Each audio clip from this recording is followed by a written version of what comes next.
In the heart of France, a trap is set. The hunter is near and the hunted, that ever-smiling, ever-vanishing Scarlet Pimpernel, walks straight into danger.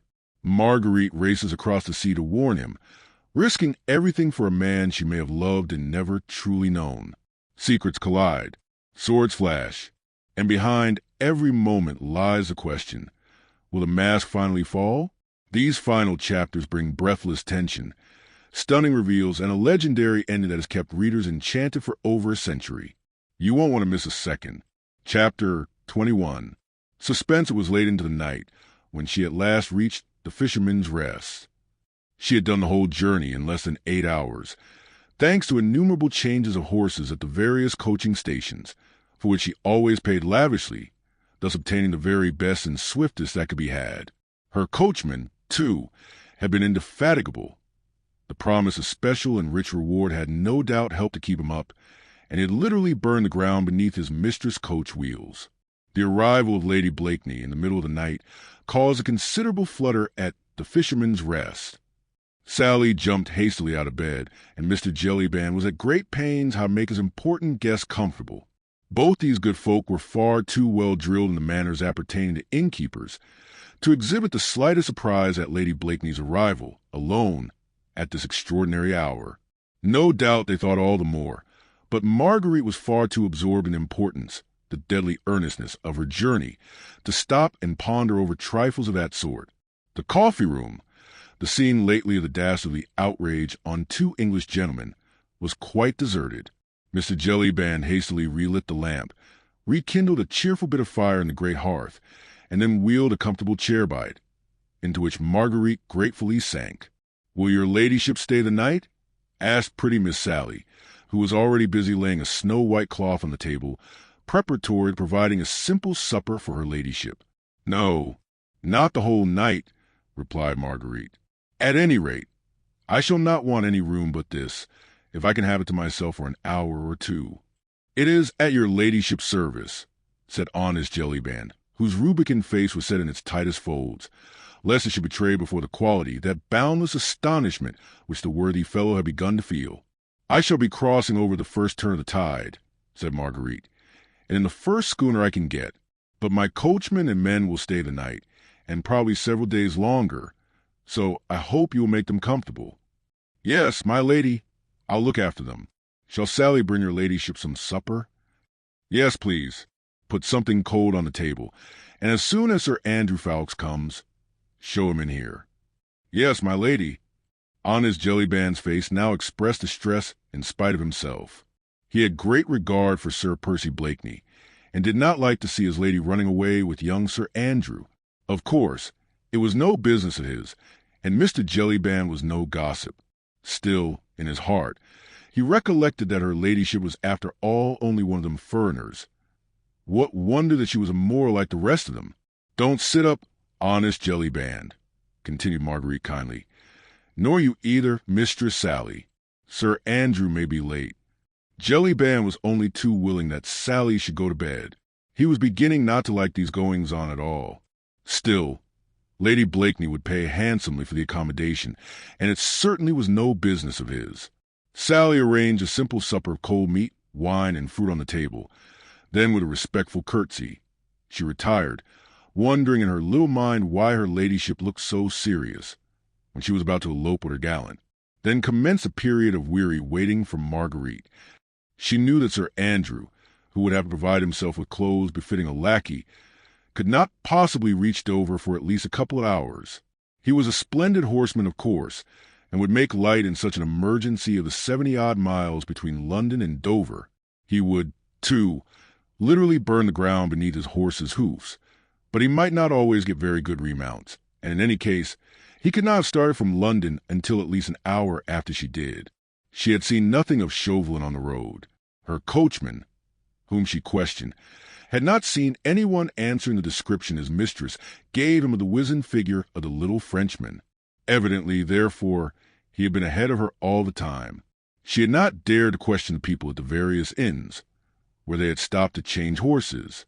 She feared that Chauvelin had spies all along the route, who might overhear her questions, then outdistance her and warn her enemy of her approach.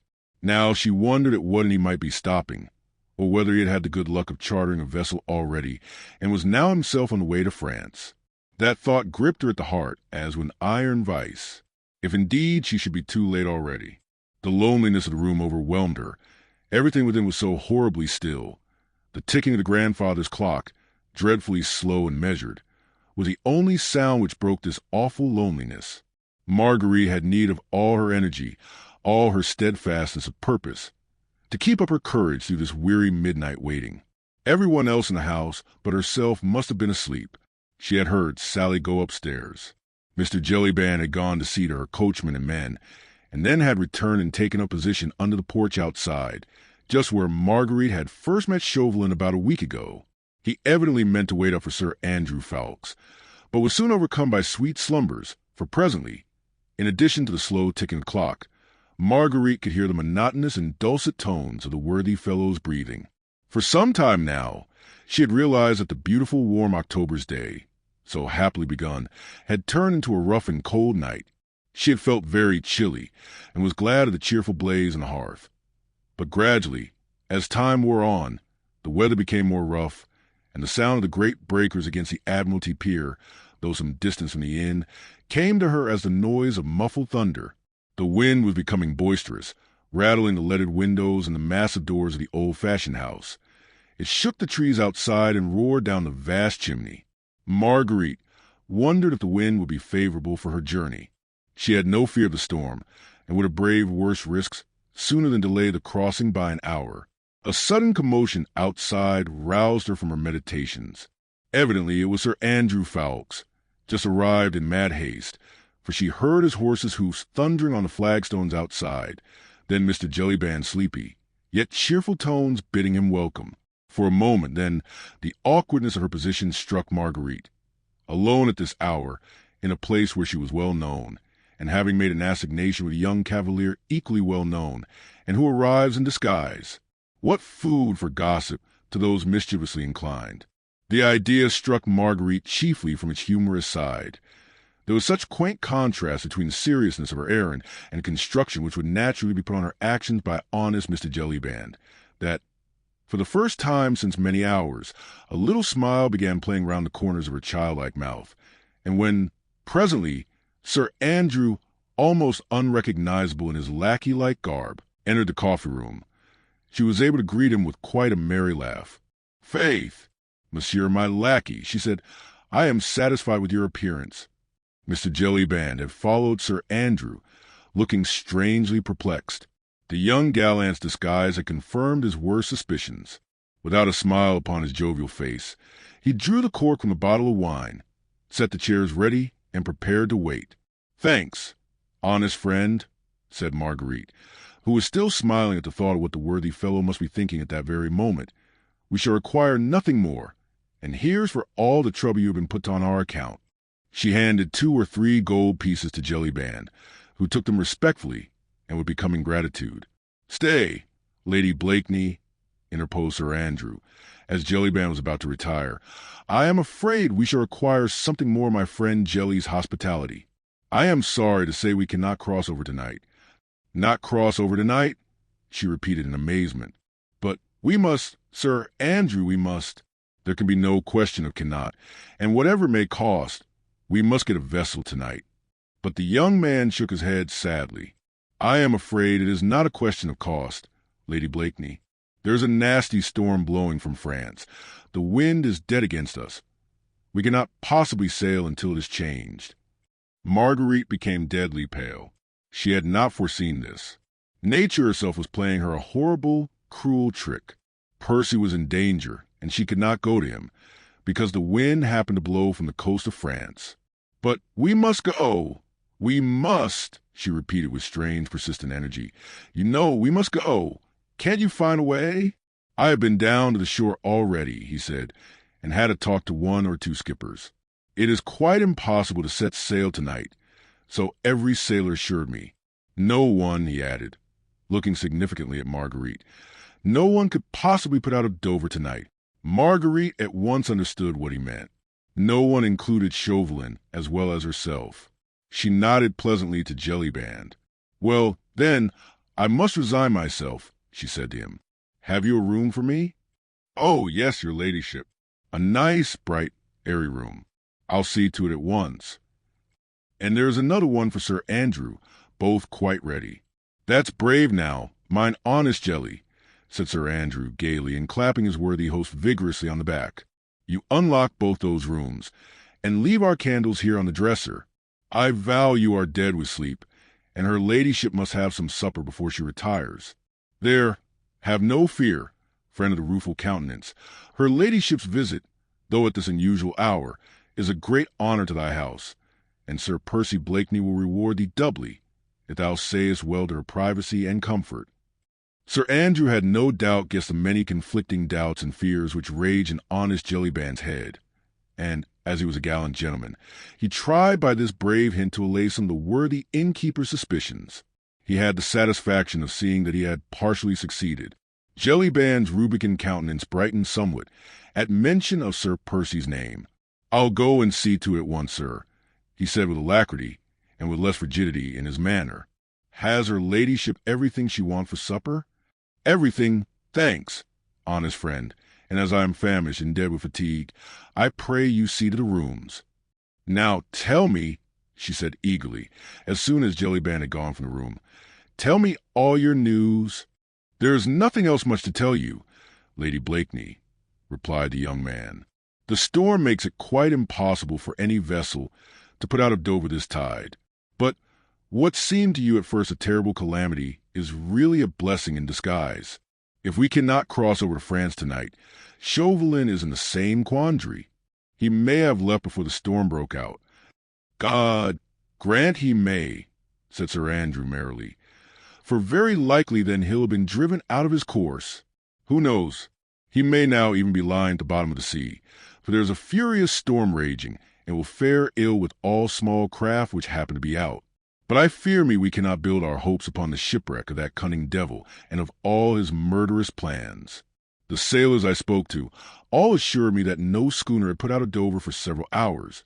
On the other hand, I ascertained that a stranger had arrived by coach this afternoon, and had, like myself, made some inquiries about crossing over to France." "Then Chauvelin is still in Dover?" "Undoubtedly. Shall I go waylay him and run my sword through him?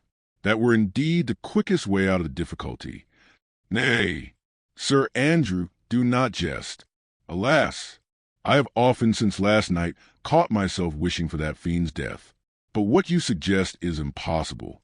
The laws of this country do not permit of murder. It is only in our beautiful France that wholesale slaughter is done lawfully, in the name of liberty and of brotherly love." Sir Andrew had persuaded her to sit down to the table, to partake of some supper, and to drink a little wine. This enforced rest of at least 12 hours, until the next tide, was sure to be terribly difficult to bear in the state of intense excitement in which she was. Obedient in these small matters like a child, Marguerite tried to eat and drink. Sir Andrew, with that profound sympathy born in all those who are in love, made her almost happy by talking to her about her husband. He recounted to her some of the daring escapes the brave Scarlet Pimpernel had contrived for the poor French fugitives, whom a relentless and bloody revolution was driving out of their country. He made her eyes glow with enthusiasm by telling her of his bravery, his ingenuity, his resourcefulness, when it meant snatching the lives of men, women, and even children from beneath the very edge of that murderous, ever-ready guillotine. He even made her smile quite merrily by telling her of the Scarlet Pimpernel's quaint and many disguises, through which he had baffled the strictest watch set against him at the barricades of Paris. This last time, the escape of the Comtesse de Tournay and her children had been a veritable masterpiece. Blakeney, disguised as a hideous old market woman, in filthy cap and straggling gray locks, was a sight fit to make the gods laugh. Marguerite laughed heartily as Sir Andrew tried to describe Blakeney's appearance, whose gravest difficulty always consisted in his great height, which in France made disguise doubly difficult. Thus an hour wore on. There were many more to spend in enforced inactivity in Dover. Marguerite rose from the table with an impatient sigh. She looked forward with dread to the night in the bed upstairs, with terribly anxious thoughts to keep her company, and the howling of the storm to help chase sleep away. She wondered where Percy was now. The Day Dream was a strong, well-built, sea-going yacht, Sir Andrew had expressed the opinion that no doubt she had gotten the lee of the wind before the storm broke out, or else perhaps had not ventured into the open at all, but was lying quietly at Gravesend. Briggs was an expert skipper, and Sir Percy handled the schooner as well as any master mariner. There was no danger for them from the storm. It was long past midnight when at last Marguerite retired to rest. As she had feared, sleep sedulously avoided her eyes. Her thoughts were the blackest during these long, weary hours, whilst that incessant storm raged which was keeping her away from Percy. The sound of the distant breakers made her heart ache with melancholy. She was in the mood when the sea has a saddening effect upon the nerves. It is only when we are very happy that we can bear to gaze merrily upon the vast and limitless expanse of water, rolling on and on with such persistent, irritating monotony, to the accompaniment of our thoughts, whether grave or gay. When they are gay, the waves echo their gaiety, but when they are sad, then every breaker, as it rolls, seems to bring additional sadness, and to speak to us of hopelessness and of the pettiness of all our joys. Chapter 22. Calais. The weariest nights, the longest days, sooner or later must perforce come to an end. Marguerite had spent over 15 hours in such acute mental torture as well nigh drove her crazy. After a sleepless night, she rose early, wild with excitement, dying to start on her journey, terrified lest further obstacles lay in her way. She rose before anyone else in the house was astir, so frightened was she lest she should miss the one golden opportunity of making a start. When she came downstairs, she found Sir Andrew Ffoulkes sitting in the coffee-room. He had been out half an hour earlier, and had gone to the Admiralty Pier, only to find that neither the French packet nor any privately chartered vessel could put out of Dover yet. The storm was then at its fullest, and the tide was on the turn. If the wind did not abate or change, they would perforce have to wait another 10 or 12 hours until the next tide, before a start could be made. And the storm had not abated, the wind had not changed, and the tide was rapidly drawing out. Marguerite felt the sickness of despair when she heard this melancholy news. Only the most firm resolution kept her from totally breaking down, and thus adding to the young man's anxiety, which evidently had become very keen, though he tried to disguise it. Marguerite could see that Sir Andrew was just as anxious as she was to reach his comrade and friend. This enforced inactivity was terrible to them both. How they spent that wearisome day at Dover, Marguerite could never afterward say. She was in terror of showing herself, lest Chauvelin's spies happened to be about. So she had a private sitting-room, and she and Sir Andrew sat there hour after hour, trying to take, at long intervals, some perfunctory meals, which little Sally would bring them, with nothing to do but to think, to conjecture, and only occasionally to hope. The storm had abated just too late. The tide was by then too far out to allow a vessel to put off to sea. The wind had changed and was settling down to a comfortable northwesterly breeze, a veritable godsend for a speedy passage across to France. And there those two waited, wondering if the hour would ever come when they could finally make a start. There had been one happy interval in this long, weary day, and that was when Sir Andrew went down once again to the pier, and presently came back to tell Marguerite that he had chartered a quick schooner, whose skipper was ready to put to sea the moment the tide was favorable. From that moment the hours seemed less wearisome. There was less hopelessness in the waiting, and at last, at 5 o'clock in the afternoon, Marguerite, closely veiled and followed by Sir Andrew Ffoulkes, who, in the guise of her lackey, was carrying a number of impedimenta, found her way down to the pier. Once on board, the keen, fresh sea air revived her. The breeze was just strong enough to nicely swell the sails of the foam crest, as she cut her way merrily toward the open. The sunset was glorious after the storm, and Marguerite, as she watched the white cliffs of Dover gradually disappearing from view, felt more at peace and once more almost hopeful. Sir Andrew was full of kind attentions, and she felt how lucky she had been to have him by her side in this, her great trouble. Gradually the gray coast of France began to emerge from the fast-gathering evening mists. 1 or 2 lights could be seen flickering, and the spires of several churches to rise out of surrounding haze. Half an hour later Marguerite had landed upon French shore. She was back in that country where at this very moment men slaughtered their fellow creatures by the hundreds and sent innocent women and children in thousands to the block. The very aspect of the country and its people, even in this remote seacoast town, spoke of that seething revolution 300 miles away in beautiful Paris, now rendered hideous by the constant flow of the blood of her noblest sons, by the wailing of the widows and the cries of fatherless children. The men all wore red caps, in various stages of cleanliness, but all with a tricolor cockade pinned on the left-hand side. Marguerite noticed with shudder that, instead of the laughing, merry countenance habitual to her own countrymen, their faces now invariably wore a look of sly distrust. Every man nowadays was a spy upon his fellows. The most innocent word uttered in jest might at any time be brought up as a proof of aristocratic tendencies or of treachery against the people. Even the women went about with curious look of fear and of hate lurking in their brown eyes, and all watched Marguerite as she stepped on shore, followed by Sir Andrew, and murmured as she passed along, "Sacres aristos," or else "Sacres anglais." Otherwise their presence excited no further comment.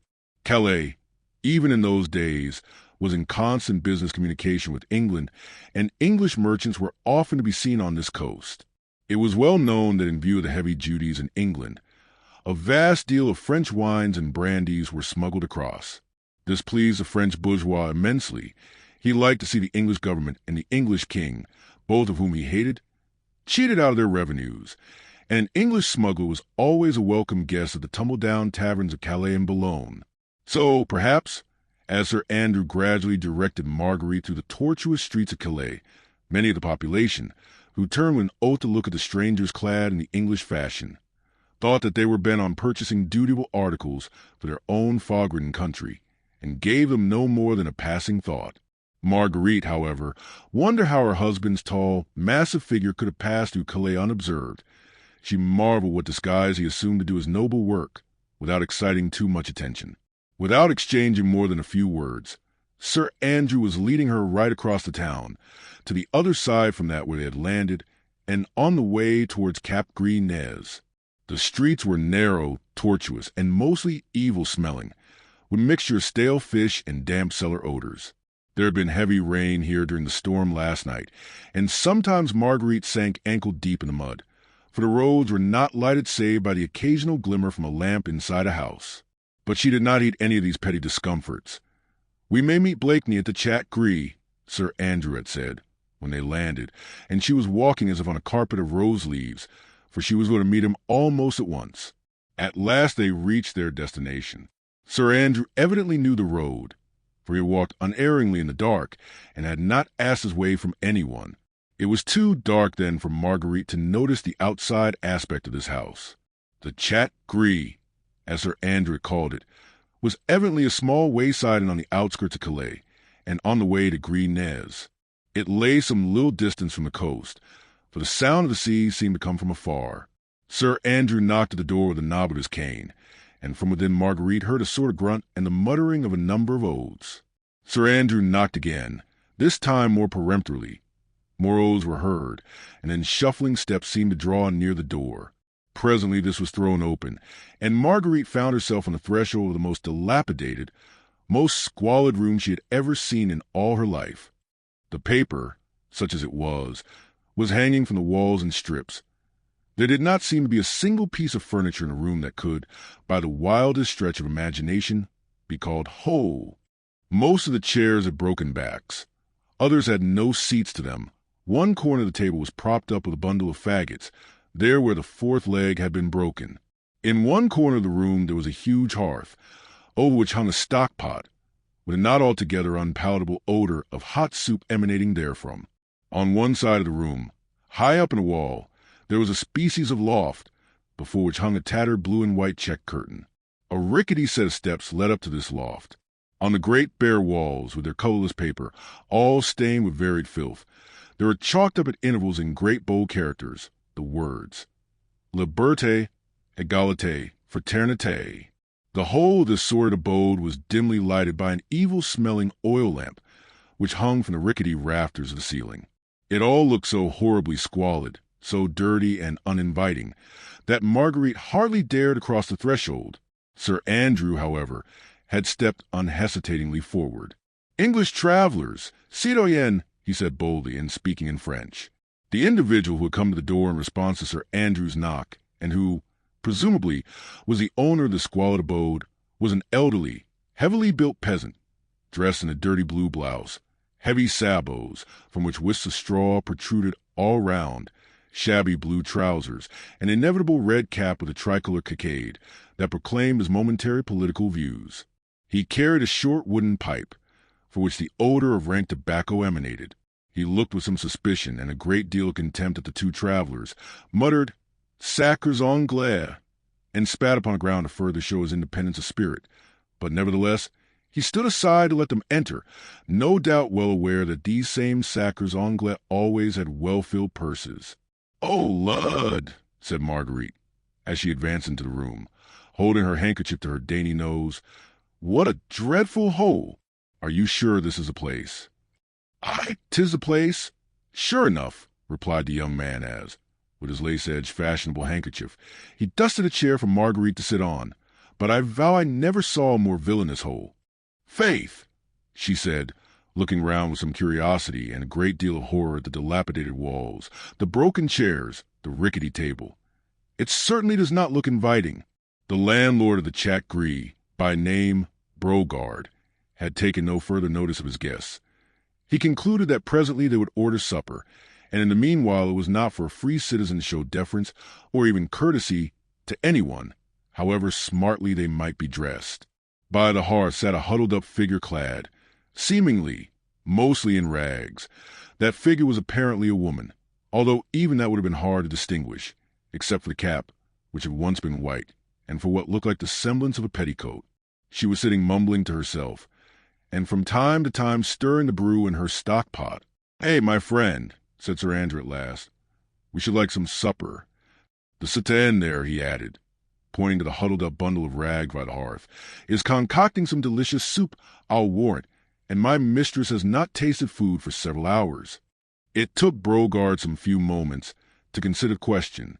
A free citizen does not respond too readily to the wishes of those who happen to require something of him. "Sacres aristos," he murmured, and once more spat upon the ground. Then he went very slowly up to a dresser which stood in the corner of the room. From this he took an old pewter soup tureen, and slowly, and without a word, he handed it to his better half, who, in the same silence, began filling the tureen with the soup out of her stock-pot. Marguerite had watched all these preparations with absolute horror. Were it not for the earnestness of her purpose, she would incontinently have fled from this abode of dirt and evil smells. "Faith, our host and hostess are not cheerful people," said Sir Andrew, seeing the look of horror on Marguerite's face. "I would I could offer you a more hearty and more appetizing meal. But I think you will find the soup eatable and the wine good. These people wallow in dirt, but live well as a rule." "Nay, I pray you, Sir Andrew," she said gently, "be not anxious about me. My mind is scarce inclined to dwell on thoughts of supper." Brogard was slowly pursuing his gruesome preparations. He had placed a couple of spoons, also 2 glasses on the table, both of which Sir Andrew took the precaution of wiping carefully. Brogard had also produced a bottle of wine and some bread, and Marguerite made an effort to draw her chair to the table and to make some pretense at eating. Sir Andrew, as befitting his role of lackey, stood behind her chair.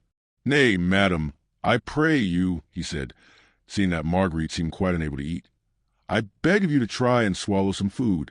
Remember you have need of all your strength." The soup certainly was not bad. It smelt and tasted good. Marguerite might have enjoyed it, but for the horrible surroundings. She broke the bread, however, and drank some of the wine. "Nay, Sir Andrew," she said, "I do not like to see you standing. You have need of food just as much as I have. This creature will only think that I am an eccentric Englishwoman eloping with her lackey, if you'll sit down and partake of this semblance of supper beside me." Indeed, Brogard, having placed what was strictly necessary upon the table, seemed not to trouble himself any further about his guests. The mere Brogard had quietly shuffled out of the room, and the man stood and lounged about, smoking his evil-smelling pipe, sometimes under Marguerite's very nose, as any free-born citizen who was anybody's equal should do. "Confound the brute," said Sir Andrew with native British wrath, as Brogard leant up against the table, smoking and looking down superciliously at these 2 sacres Anglais. "In heaven's name, man," admonished Marguerite, hurriedly, seeing that Sir Andrew, with British-born instinct, was ominously clenching his fist, Remember that you are in France, and that in this year of grace this is the temper of the people. I'd like to scrag the brute, muttered Sir Andrew, savagely. He had taken Marguerite's advice and sat next to her at table, and they were both making noble efforts to deceive one another by pretending to eat and drink. I pray you, said Marguerite, keep the creature in a good temper, so that he may answer the questions we must put to him. I'll do my best, but begad, I'd sooner scrag him than question him. Hey, my friend, he said pleasantly in French, and tapping Brogard lightly on the shoulder. Do you see many of our quality along these parts? Many English travelers, I mean. Brogard looked round at him, over his near shoulder, puffed away at his pipe for a moment or two as he was in no hurry, then muttered, Hugh, sometimes. Ah, said Sir Andrew carelessly. English travelers always know where they can get good wine, eh? My friend? Now, tell me, my lady was desiring to know if by any chance you happen to have seen a great friend of hers, an English gentleman, who often comes to Calais on business. He is tall, and recently was on his way to Paris. My lady hoped to have met him in Calais. Marguerite tried not to look at Brogard, lest she should betray before him the burning anxiety with which she waited for his reply. But a free-born French citizen is never in any hurry to answer questions. Brogard took his time. Then he said very slowly, Tall Englishman? Today, yes. You have seen him? Asked Sir Andrew, carelessly. Yes, today, muttered Brogard, sullenly. Then he quietly took Sir Andrew's hat from a chair close by, put on his own head, tugged at his dirty blouse, and generally tried to express in pantomime that the individual in question wore very fine clothes. Sacre aristo, he muttered, that tall Englishman. Marguerite could scarce repress a scream. It's Sir Percy right enough, she murmured, and not even in disguise. She smiled in the midst of all her anxiety and through her gathering tears at thought of the ruling passion strong in death, of Percy running into the wildest, maddest dangers, with the latest cut coat upon his back and the laces of his jabot unruffled. Oh, the foolhardiness of it, she sighed. Quick, Sir Andrew, asked the man when he went. Ah, yes, my friend, said Sir Andrew, addressing Brogard, with the same assumption of carelessness. My lord always wears beautiful clothes. The tall Englishman you saw was certainly my lady's friend. And he has gone, you say? He went, yes, but he's coming back. Here, he ordered supper. Sir Andrew put his hand with a quick gesture of warning upon Marguerite's arm. It came none too soon, for the next moment her wild, mad joy would have betrayed her. He was safe and well, was coming back here presently. She would see him in a few moments, perhaps. Oh, the wildness of her joy seemed almost more than she could bear. Here, she said to Brogard, who seemed suddenly to have been transformed in her eyes into some heaven-born messenger of bliss. Here, did you say the English gentleman was coming back here? The heaven-born messenger of bliss spat upon the floor, to express his contempt for all and sundry aristos, who chose to haunt the chat gree. Hugh, he muttered, he ordered supper. He will come back. Sacre Anglais, he added, by way of protest against all this fuss for a mere Englishman. But where is he now? Do you know? She asked eagerly, placing her dainty white hand upon the dirty sleeve of his blue blouse. He went to get horse and cart, said Brogard laconically, as, with a surly gesture, he shook off from his arm that pretty hand which princes had been proud to kiss. At what time did he go? But Brogard had evidently had enough of these questionings.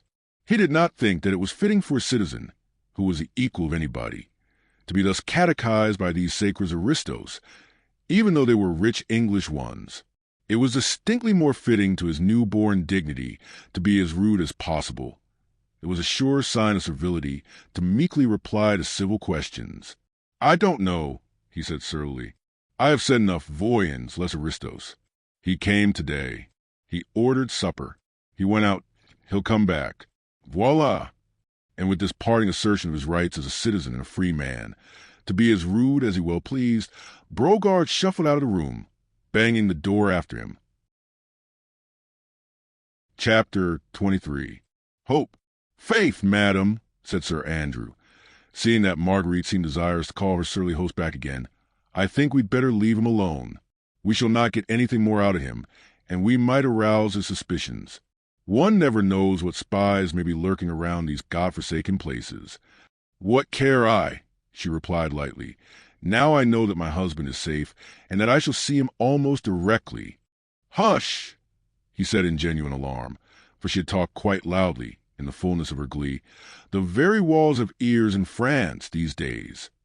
He rose quickly from the table and walked round the bare, squalid room, listening attentively at the door, through which Brogard had just disappeared, and whence only muttered oaths and shuffling footsteps could be heard. He also ran up the rickety steps that led to the attic, to assure himself that there were no spies of Chauvelin's about the place. "Are we alone, monsieur, my lackey?" said Marguerite gaily, as the young man once more sat down beside her. "May we talk?" "As cautiously as possible," he entreated. "Faith, man, but you wear a glum face. As for me, I could dance with joy. Surely there is no longer any cause for fear. Our boat is on the beach, the foam crest not 2 miles out at sea, and my husband will be here, under this very roof, within the next half-hour perhaps. Sure, there is naught to hinder us. Chauvelin and his gang have not yet arrived. Nay, madam, that I fear we do not know." "What do you mean?" "He was at Dover at the same time that we were, held up by the same storm, which kept us from starting." "Exactly. But I did not speak of before, for I fear to alarm you. I saw him on the beach not 5 minutes before we embarked. At least, I swore to myself at the time that it was himself. He was disguised as a curé, so that Satan, his own guardian, would scarce have known him. But I heard him then bargaining for a vessel to take him swiftly to Calais, and he must have set sail less than an hour after we did." Marguerite's face had quickly lost its look of joy.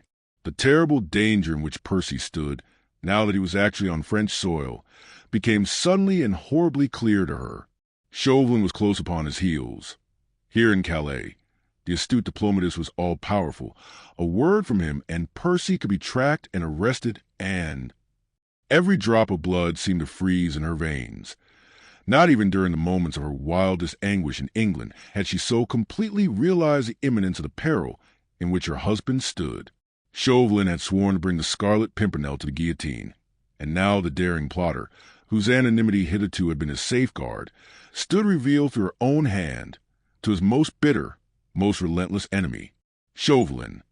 When he waylaid Lord Tony and Sir Andrew Ffoulkes in the coffee-room of the Fisherman's Rest, had obtained possession of all the plans of this latest expedition, Armand St. Just, the Comte de Tournay and other fugitive royalists were to have met the Scarlet Pimpernel, or rather, as it had been originally arranged, 2 of his emissaries, on this day, the 2nd of October, at a place evidently known to the League, and vaguely alluded to as the Père Blanchard hut. Armand, whose connection with the Scarlet Pimpernel and disavowal of the brutal policy of the Reign of Terror was still unknown to his countrymen, had left England a little more than a week ago, carrying with him the necessary instructions, which would enable him to meet the other fugitives and convey them to this place of safety. This much Marguerite had fully understood from the first, and Sir Andrew Ffoulkes had confirmed her surmises. She knew, too, that when Sir Percy realized that his own plans and his directions to his lieutenants had been stolen by Chauvelin, it was too late to communicate with Armand, or to send fresh instructions to the fugitives. They would, of necessity, be at the appointed time and place, not knowing how grave was the danger which now awaited their brave rescuer. Blakeney, who as usual had planned and organized the whole expedition, would not allow any of his younger comrades to run the risk of almost certain capture. Hence his hurried note to them at Lord Grenville's ball, "Start myself tomorrow alone." And now, with his identity known to his most bitter enemy, his every step would be dogged. The moment he set foot in France, he would be tracked by Chauvelin's emissaries, followed until he reached that mysterious hut where the fugitives were waiting for him, and there the trap would be closed on him and on them. There was but 1 hour, the hour's start which Marguerite and Sir Andrew had of their enemy, in which to warn Percy of the imminence of his danger, and persuade him to give up the foolhardy expedition, which could only end in his own death. But there was that 1 hour. "Chauvelin knows of this inn, from the papers he stole," said Sir Andrew, earnestly, "and on landing will make straight for it." "He has not landed yet," she said. "We have an hour's start on him, and Percy will be here directly. We shall be mid-channel ere Chauvelin has realized that we have slipped through his fingers." She spoke excitedly and eagerly, wishing to infuse into her young friend some of that buoyant hope which still clung to her heart. But he shook his head sadly. "Silent again, Sir Andrew," she said with some impatience. "Why do you shake your head and look so glum?" "Faith, madam," he replied, "'tis only because in making your rose-colored plans you are forgetting the most important factor." "What in the world do you mean?" "I am forgetting nothing." "What factor do you mean?" she added with more impatience. "It stands 6 foot odd high," replied Sir Andrew quietly, "and hath named Percy Blakeney." "I don't understand," she murmured. "Do you think that Blakeney would leave Calais without having accomplished what he set out to do?" "You mean, there's the old Comte de Tournay." "The Comte," she murmured, "and St. just, and others." "My brother," she said with a heartbroken sob of anguish. "Heaven help me, but I fear I have forgotten." Fugitives as they are, these men at this moment await with perfect confidence and unshaken faith the arrival of the Scarlet Pimpernel, who has pledged his honor to take them safely across the Channel. Indeed, she had forgotten. With the sublime selfishness of a woman who loves with her whole heart, she had in the last 24 hours had no thought save for him, his precious, noble life, his danger. He, the loved one, the brave hero, he alone dwelt in her mind. "My brother," she murmured, as one by one the heavy tears gathered in her eyes, as memory came back to her of Armand, the companion and darling of her childhood, the man for whom she had committed the deadly sin which had so hopelessly imperiled her brave husband's life. "Sir Percy Blakeney would not be the trusted, honored leader of a score of English gentlemen," said Sir Andrew proudly, "if he abandoned those who placed their trust in him. As for breaking his word, the very thought is preposterous." There was silence for a moment or two. Marguerite had buried her face in her hands, and was letting the tears slowly trickle through her trembling fingers. The young man said nothing. His heart ached for this beautiful woman in her awful grief. All along he had felt the terrible impasse in which her own rash act had plunged them all.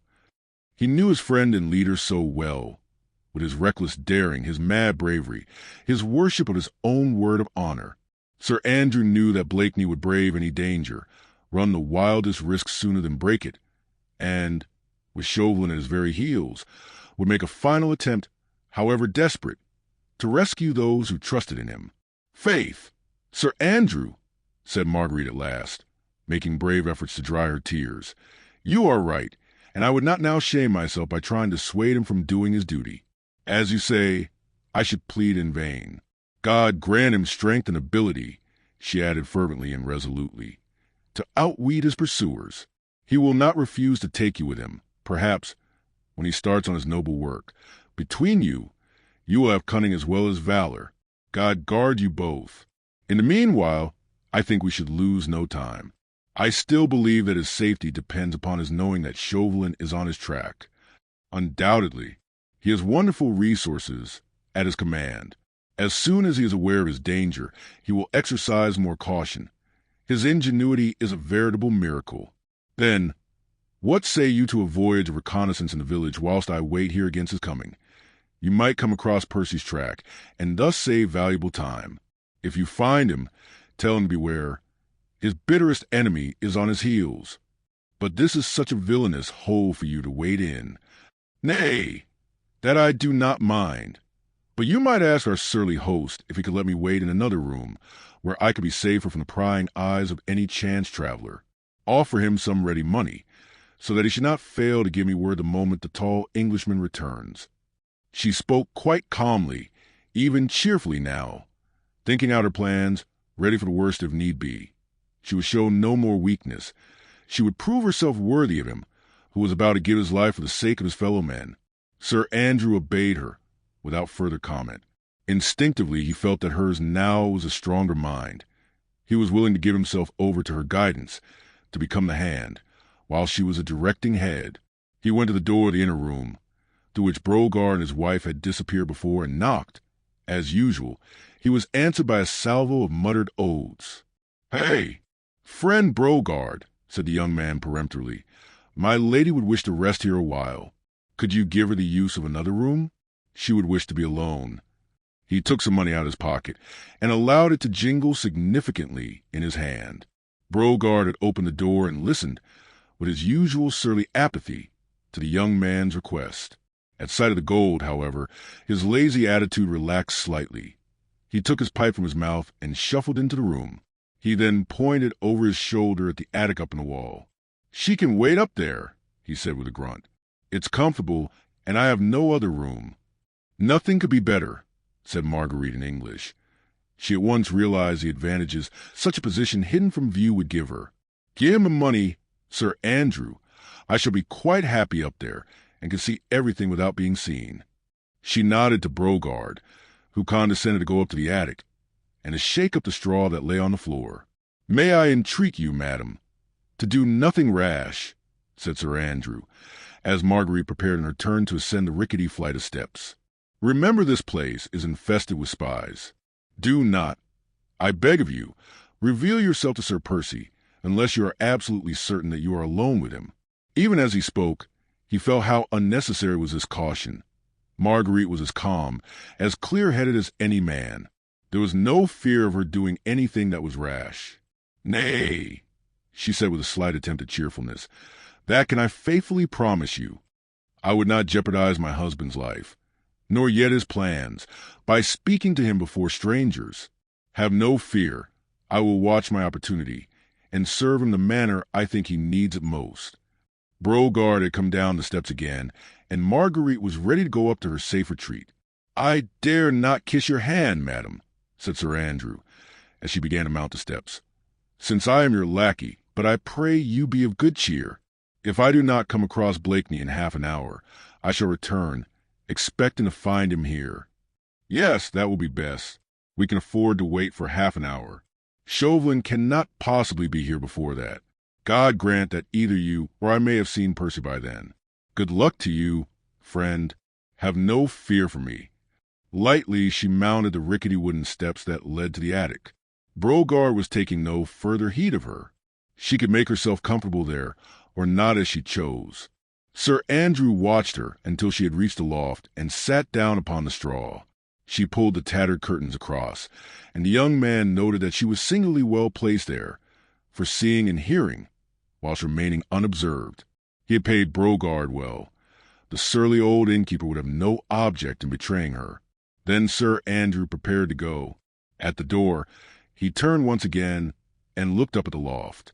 Through the ragged curtains Marguerite's sweet face was peeping down at him, and the young man rejoiced to see that it looked serene and even gently smiling. With a final nod of farewell to her, he walked out into the night. Chapter 24. The Death Trap. The next quarter of an hour went by swiftly and noiselessly. In the room downstairs, Brogard had for a while busied himself with clearing the table and rearranging it for another guest. It was because she watched these preparations that Marguerite found the time slipping by more pleasantly. It was for Percy that the semblance of supper was being got ready. Evidently Brogard had a certain amount of respect for the tall Englishman, as he seemed to take some trouble in making the place look a trifle less uninviting than it had done before. He even produced, from some hidden recess in the old dresser, what actually looked like a tablecloth, and when he spread it out and saw it was full of holes, he shook his head dubiously for a while, then was at much pain so to spread it over the table as to hide most of its blemishes. Then he got out a serviette, also old and ragged, but possessing some measure of cleanliness, and with this he carefully wiped the glasses, spoons, and plates, which he put on the table. Marguerite could not help smiling to herself as she watched all these preparations, which Brogard accomplished to an accompaniment of muttered oaths. Clearly the great height and bulk of the Englishman, or perhaps the weight of his fist, had overawed this free-born citizen of France, or he would never have been at such trouble for any sacre aristo. When the table was set, such as it was, Brogard surveyed it with evident satisfaction. He then dusted one of the chairs with the corner of his blouse, gave a stir to the stock-pot, threw a fresh bundle of faggots onto the fire, and slouched out of the room. Marguerite was left alone with her reflections. She had spread her traveling cloak over the straw, and was sitting fairly comfortably, as the straw was fresh, and the evil odors from below came up to her only in a modified form.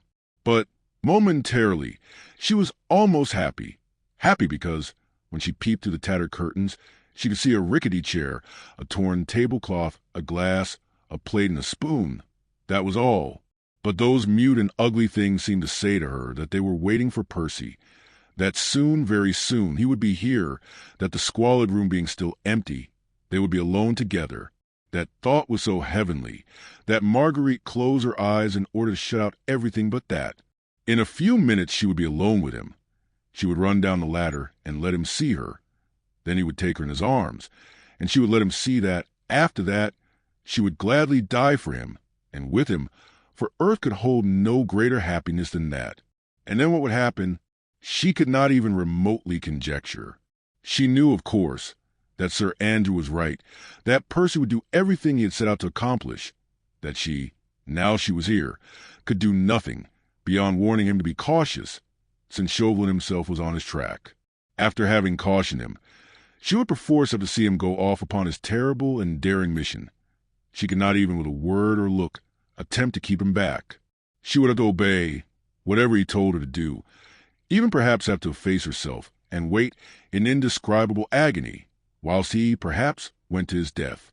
But even that seemed less terrible to bear than the thought that he should never know how much she loved him, that at any rate would be spared her. The squalid room itself, which seemed to be waiting for him, told her that he would be here soon. Suddenly her oversensitive ears caught the sound of distant footsteps drawing near. Her heart gave a wild leap of joy. Was it Percy at last? No, the step did not seem quite as long nor quite as firm as his. She also thought that she could hear two distinct sets of footsteps. Yes, that was it. Two men were coming this way. Two strangers, perhaps, to get a drink or...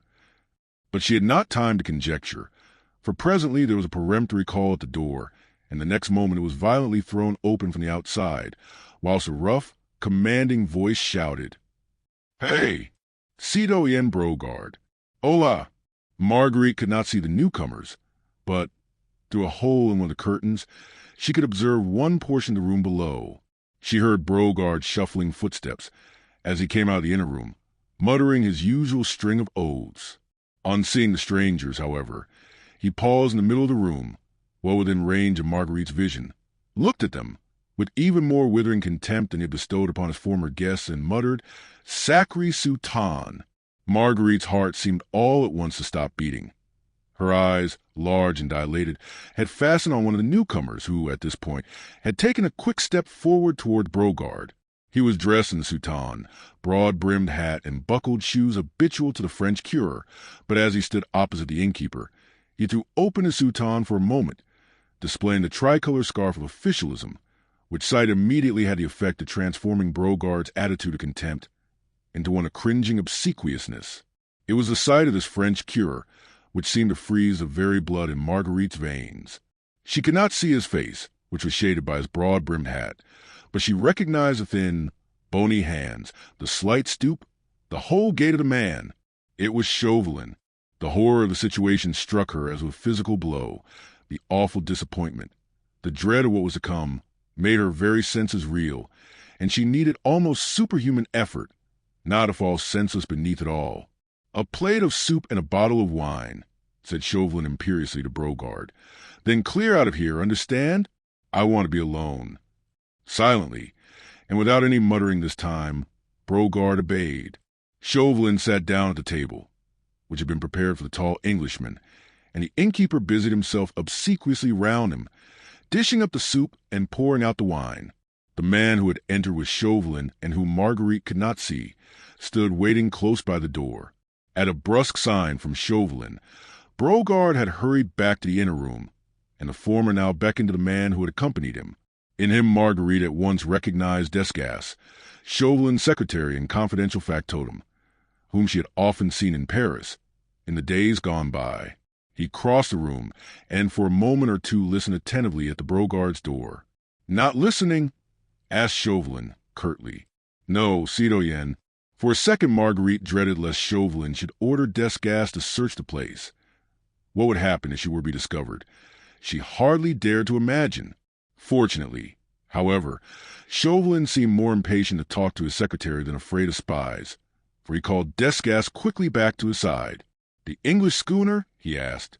She was lost sight of at sundown, Citoyen, replied Desgas, but was then making west towards Cap Gris-Nez. Ah, good, muttered Chauvelin. And now about Captain Jutley, what did he say? He assured me that all the orders you sent him last week have been implicitly obeyed. All the roads which converge to this place have been patrolled night and day ever since, and the beach and cliffs have been most rigorously searched and guarded. Does he know where this Père Blanchard's hut is? No. Citoyen, nobody seems to know of it by that name. There are any amount of fishermen's huts all along the coast, of course. But that'll do. Now about tonight, interrupted Chauvelin impatiently. The roads and the beach are patrolled as usual. Citoyen, and Captain Jutley awaits further orders. Go back to him at once, then. Tell him to send reinforcements to the various patrols, and especially to those along the beach, you understand? Chauvelin spoke curtly and to the point, and every word he uttered struck at Marguerite's heart like the death knell of her fondest hopes. The men, he continued, are to keep the sharpest possible lookout for any stranger who may be walking, riding, or driving along the road or the beach, more especially for a tall stranger, whom I need not describe further, as probably will be disguised, but he cannot very well conceal his height, except by stooping. You understand? Perfectly, Citoyen, replied Desgas. As soon as any of the men have sighted a stranger, 2 of them are to keep him in view. The man who loses sight of the tall stranger, after he is once seen, will pay for his negligence with his life, but 1 man is to ride straight back here and report to me. Is that clear? Absolutely clear, Citoyen. Very well, then, go and see Jutley at once. See the reinforcements start off with patrol duty, then ask the captain to let you have half a dozen more men, and bring them here with you. You can be back in 10 minutes. Go! Desgas saluted and went to the door, as Marguerite, sick with horror, listened to Chauvelin's directions to his underling. The whole of the plan for the capture of the Scarlet Pimpernel became appallingly clear to her. Chauvelin wished that the fugitives should be left in false security, waiting in their hidden retreat until Percy joined them. Then the daring plotter was to be surrounded and caught red-handed, in the very act of aiding and abetting royalists who were traitors to the Republic. Thus, if his capture were noised abroad, even the British government could not legally protest in his favor. Having plotted with the enemies of the French government, France had the right to put him to death. Escape for him, and then would be impossible. All the roads patrolled and watched, the trap well set, the net wide at present, but drawing together tighter and tighter, until it closed upon the daring plotter, whose superhuman cunning even could not rescue him from its meshes now. Desgas was about to go, but Chauvelin once more called him back. Marguerite vaguely wondered what further devilish plans he could have formed, in order to entrap 1 brave man, alone, against 20 others. She looked at him as he turned to speak to Desgas. She could just see his face beneath the broad-brimmed cuirass hat. There was at that moment so much deadly hatred, such fiendish malice in the thin face and pale, small eyes, that Marguerite's last hope died in her heart, for she felt that from this man she could expect no mercy. I had forgotten, repeated Chauvelin, with a weird chuckle, as he rubbed his bony, till lone-like hands went against the other, with a gesture of fiendish satisfaction. The tall stranger may show fight. In any case, no shooting, remember, except as a last resort. I want that tall stranger alive. If possible, he laughed, as Dante has told us that the devils laugh at sight of the torture of the damned. Marguerite had thought that by now she had lived to the whole gamut of horror and anguish the human heart could bear, yet now, when Desgas left the house, and she remained alone in this lonely, squalid room, with that fiend for company, she felt as if all that she had suffered was nothing compared with this. He continued to laugh and chuckle to himself for a while, rubbing his hands together in anticipation of his triumph. His plans were well laid, and he might well triumph. Not a loophole was left, through which the bravest, the most cunning man might escape. Every road guarded, every corner watched, and in that lonely hut somewhere on the coast, a small band of fugitives waiting for their rescuer, and leading him to his death, nay, to worse than death. That fiend there, in a holy man's garb, was too much of a devil to allow a brave man to die the quick, sudden death of a soldier at the post of duty. He, Above all, longed to have the cunning enemy, who had so long baffled him, helpless in his power. He wished to gloat over him, to enjoy his downfall, to inflict upon him what moral and mental torture a deadly hatred alone can devise. The brave eagle, captured and with noble wings clipped, was doomed to endure the gnawing of the rat, and she, his wife, who loved him and who had brought him to this, could do nothing to help him, nothing save to hope for death by his side, and for one brief moment in which to tell him that her love, whole, true, and passionate, was entirely his. Chauvelin was now sitting close to the table. He had taken off his hat, and Marguerite could just see the outline of his thin profile and pointed chin as he bent over his meager supper. He was evidently quite contented and awaited events with perfect calm. He even seemed to enjoy Brogard's unsavory fare. Marguerite wondered how so much hatred could lurk in one human being against another. Suddenly, as she watched Chauvelin, a sound caught her ear which turned her very heart to stone. And yet that sound was not calculated to inspire anyone with horror, for it was merely the cheerful sound of a gay, fresh voice singing lustily, "God save the King." Chapter 25. The Eagle and the Fox. Marguerite's breath stopped short. She seemed to feel her very life standing still momentarily while she listened to that voice and to that song. In the singer, she had recognized her husband. Chauvelin, too, had heard it, for he darted a quick glance toward the door, then hurriedly took up his broad-brimmed hat and clapped it over his head. The voice drew nearer. For one brief second the wild desire seized Marguerite to rush down the steps and fly across the room, to stop that song at any cost, to beg the cheerful singer to fly for his life before it be too late. She checked the impulse just in time. Chauvelin would stop her before she reached the door, and moreover, she had no idea if he had any soldiers posted within his call. Her impetuous act might prove the death signal of the man she would have died to save. "Long to reign over us. God save the King," sang the voice more lustily than ever. The next moment the door was thrown open, and there was dead silence for a second or so. Marguerite could not see the door. She held her breath, trying to imagine what was happening. Percy Blakeney, on entering, had, of course, at once caught sight of the curate at the table. His hesitation lasted less than 5 seconds. The next moment Marguerite saw his tall figure crossing the room, whilst he called in a loud, cheerful voice, "Hello there! No one about? Where's that fool Brogard?" He wore the magnificent coat and riding suit which he had on when Marguerite last saw him at Richmond so many hours ago. As usual, his get-up was absolutely irreproachable. The fine Mechlin lace at his neck and wrists was immaculate in its gossamer daintiness. His hands looked slender and white. His fair hair was carefully brushed, and he carried his eyeglass with his usual affected gesture. In fact, at this moment, Sir Percy Blakeney Bart might have been on his way to a garden party at the Prince of Wales, instead of deliberately, cold-bloodedly running his head in a trap set for him by his deadliest enemy. He stood for a moment in the middle of the room, whilst Marguerite, absolutely paralyzed with horror, seemed unable even to breathe. Every moment she expected that Chauvelin would give a signal, that the place would fill with soldiers, that she would rush down and help Percy to sell his life dearly. As he stood there, suavely unconscious, she very nearly screamed out to him, "Fly, Percy! 'Tis your deadly enemy! Fly before it be too late!"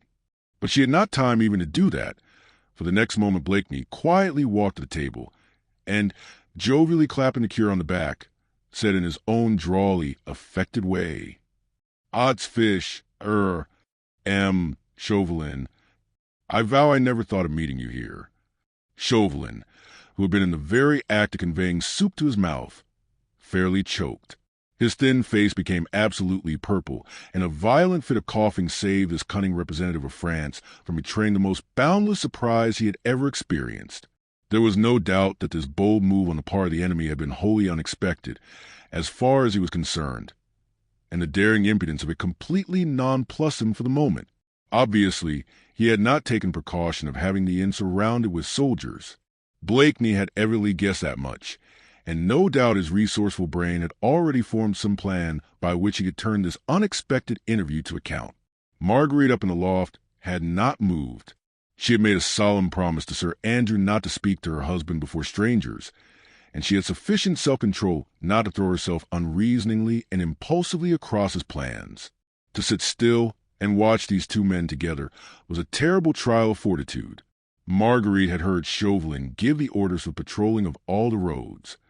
She knew that if Percy now left the Chat Gris, in whichever direction he happened to go, he could not go far without being sighted by some of Captain Jutley's men on patrol.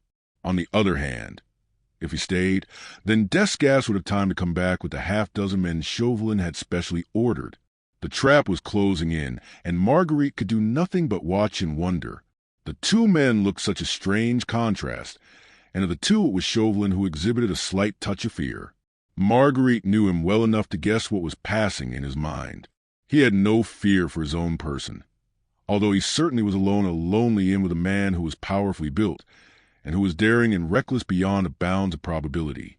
She knew that Chauvelin would willingly have braved perilous encounters for the sake of the cause he had at heart, but what he did fear was that this impudent Englishman would, by knocking him down, double his own chances of escape. His underlings might not succeed so well in capturing the Scarlet Pimpernel, when not directed by the cunning hand and the shrewd brain, which had deadly hate for an incentive. Evidently, however, the representative of the French government had nothing to fear for the moment at the hands of his powerful adversary. Blakeney, with his most inane laugh and pleasant good nature, was solemnly patting him on the back. "I am so demmed sorry," he was saying cheerfully, "so very sorry. I seem to have upset you. Eating soup, too. Nasty, awkward thing, soup. Begad! A friend of mine died once. Choked, just like you, with a spoonful of soup." And he smiled shyly, good-humoredly, down at Chauvelin. "Odd's life," he continued, as soon as the latter had somewhat recovered himself. "Beastly hole this, ain't it now? La, you don't mind?" he added, apologetically, as he sat down on a chair close to the table and drew the soup tureen towards him. That fool Brogard seemed to be asleep or something. There was a second plate on the table, and he calmly helped himself to soup, then poured himself out a glass of wine. For a moment Marguerite wondered what Chauvelin would do. His disguise was so good that perhaps he meant, on recovering himself, to deny his identity. But Chauvelin was too astute to make such an obviously false and childish move, and already he too had stretched out his hand and said pleasantly, "I am indeed charmed to see you, Sir Percy. You must excuse me. I thought you the other side of the channel. Sudden surprise almost took my breath away." "La!" said Sir Percy with a good-humored grin. "It did that quite, didn't it? Chauberton? Pardon me, Chauvelin. I beg pardon 1,000 times. Yes, Chauvelin, of course. I never could cotton to foreign names." He was calmly eating his soup, laughing with pleasant good humor, as if he had come all the way to Calais for the express purpose of enjoying supper at this filthy inn in the company of his archenemy. For the moment Marguerite wondered why Percy did not knock the little Frenchman down then and there, and no doubt something of the sort must have darted through his mind, for every now and then his lazy eyes seemed to flash ominously as they rested on the slight figure of Chauvelin, who had now quite recovered himself and was also calmly eating his soup. But the keen brain, which had planned and carried through so many daring plots, was too far-seeing to take unnecessary risks. This place, after all, might be infested with spies. The innkeeper might be in Chauvelin's pay. One call on Chauvelin's part might bring 20 men about Blakeney's ears for aught he knew, and he might be caught and trapped before he'd help or at least warn the fugitives. This he would not risk. He meant to help the others, to get them safely away, for he had pledged his word to them, and his word he would keep. And whilst he ate and chatted, he thought and planned, whilst up in the loft, the poor, anxious woman racked her brain as to what she should do, and endured agonies of longing to rush down to him, yet not daring to move for fear of upsetting his plans. "I didn't know," Blakeney was saying jovially, "that you, were in holy orders."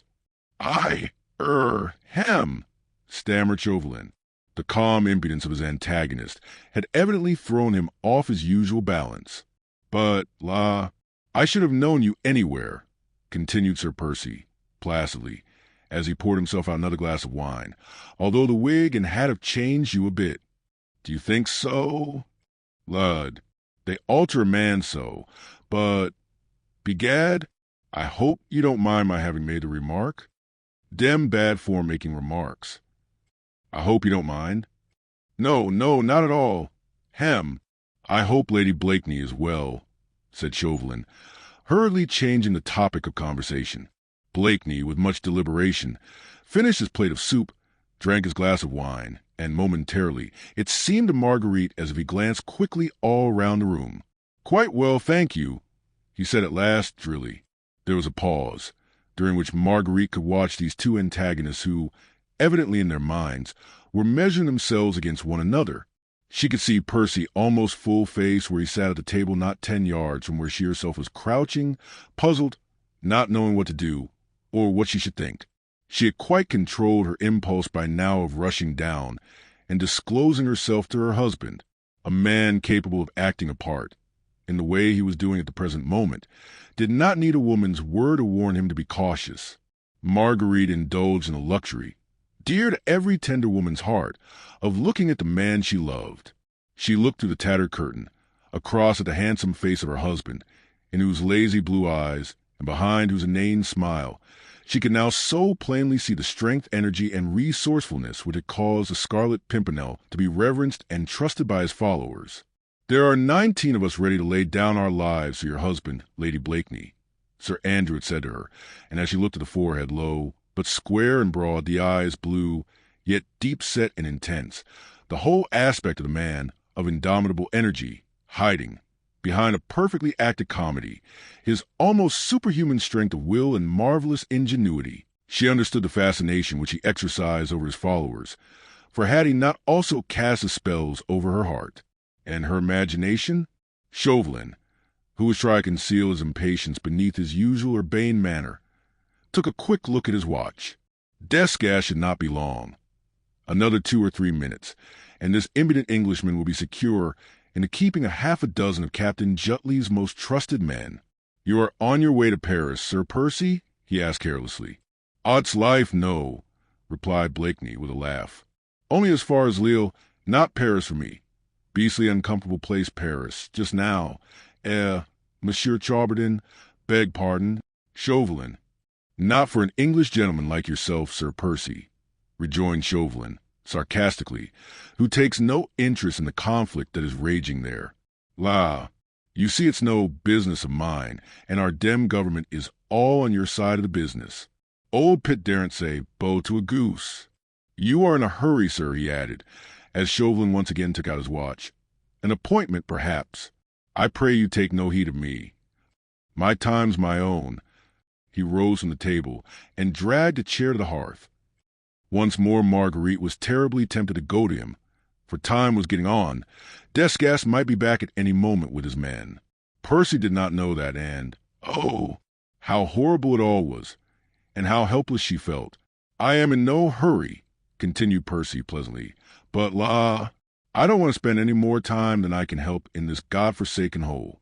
But begad, sir, he added, as Chauvelin had surreptitiously looked at his watch for the 3rd time, that watch of yours won't go any faster for all the looking you give it. You're expecting a friend, maybe? I a friend. Not a lady, I trust, Monsieur l'Abbé, laughed Blakeney. Surely the Holy Church does not allow. What? But I say, come by the fire. It's getting dem cold. He kicked the fire with the heel of his boot, making the logs blaze in the old hearth. He seemed in no hurry to go, and apparently was quite unconscious of his immediate danger. He dragged another chair to the fire, and Chauvelin, whose impatience was by now quite beyond control, sat down beside the hearth, in such a way as to command a view of the door. Desgas had been gone nearly a quarter of an hour. It was quite plain to Marguerite's aching senses that as soon as he arrived, Chauvelin would abandon all his other plans with regard to the fugitives, and capture this impudent Scarlet Pimpernel at once. Hey, Chauvelin, the latter was saying airily, tell me, I pray you, is your friend pretty? Dem smart these little French women sometimes. What? But I protest I need not ask, he added, as he carelessly strode back towards the supper table. In matters of taste, the church has never been backward. But Chauvelin was not listening. His every faculty was now concentrated on that door through which presently Desgas would enter. Marguerite's thoughts, too, were centered there, For her ears had suddenly caught, through the stillness of night, the sound of numerous and measured treads some distance away. It was Desgas and his men. Another 3 minutes, and they would be here. Another 3 minutes, and the awful thing would have occurred. The brave eagle would have fallen in the ferret's trap. She would have moved now and screamed, but she dared not, for while she heard the soldiers approaching, she was looking at Percy and watching his every movement. He was standing by the table whereon the remnants of the supper, plates, glasses, spoons, salt and pepper pots were scattered pell-mell. His back was turned to Chauvelin, and he was still prattling along in his own affected and inane way. But from his pocket he had taken his snuff-box, and quickly and suddenly he emptied the contents of the pepper pot into it. Then he again turned with an inane laugh to Chauvelin. Did you speak, sir?" Chauvelin had been too intent on listening to the sound of those approaching footsteps to notice what his cunning adversary had been doing. He now pulled himself together, trying to look unconcerned in the very midst of his anticipated triumph. "No," he said presently. "That is, as you were saying, Sir Percy?" "I was saying," said Blakeney, going up to Chauvelin by the fire, "that the Jew in Piccadilly has sold me better snuff this time than I have ever tasted. Will you honor me, Monsieur l'Abbé?" He stood close to Chauvelin in his own careless, debonair way, holding out his snuff-box to his archenemy. Chauvelin, who, as he told Marguerite once, had seen a trick or two in his day, had never dreamed of this one. With one ear fixed on those fast-approaching footsteps, one eye turned to that door where Desgas and his men would presently appear, lulled into false security by the impudent Englishman's airy manner, he never even remotely guessed a trick which was being played upon him. He took a pinch of snuff. Only he, who has ever by accident sniffed vigorously a dose of pepper, can have the faintest conception of the hopeless condition in which such a sniff would reduce any human being. Chauvelin felt as if his head would burst. Sneeze after sneeze seemed nearly to choke him. He was blind, deaf, and dumb for the moment, and during that moment Blakeney quietly, without the slightest haste, took up his hat, took some money out of his pocket, which he left on the table, then calmly stalked out of the room. Chapter 26. The Jew. It took Marguerite some time to collect her scattered senses. The whole of this last short episode had taken place in less than a minute, and Desgas and the soldiers were still about 200 yards away from the Chat Gris.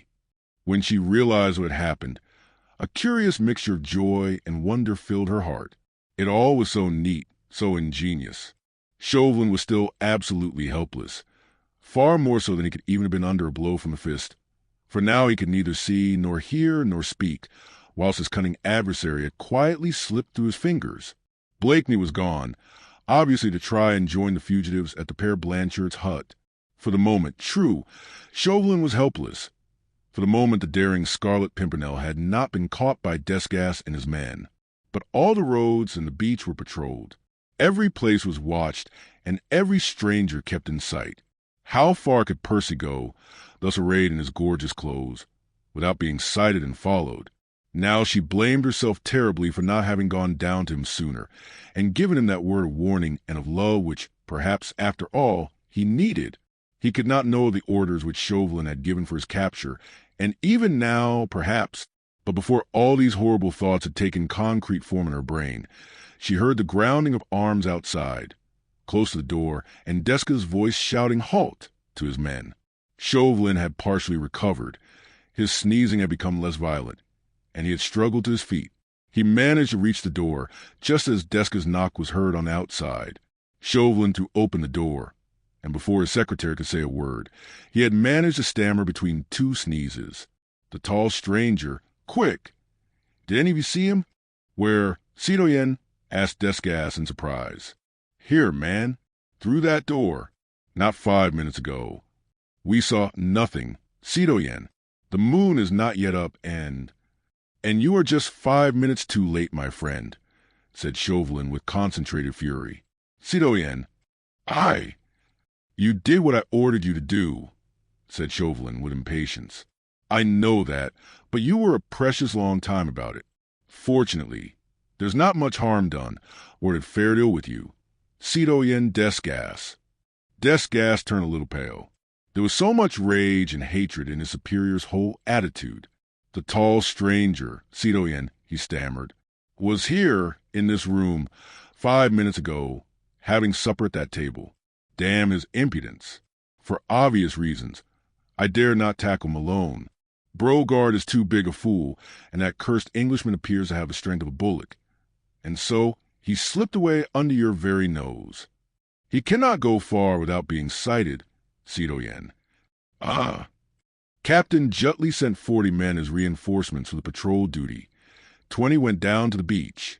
He again assured me that the watch has been constant all day, and that no stranger could possibly get to the beach or reach a boat without being sighted.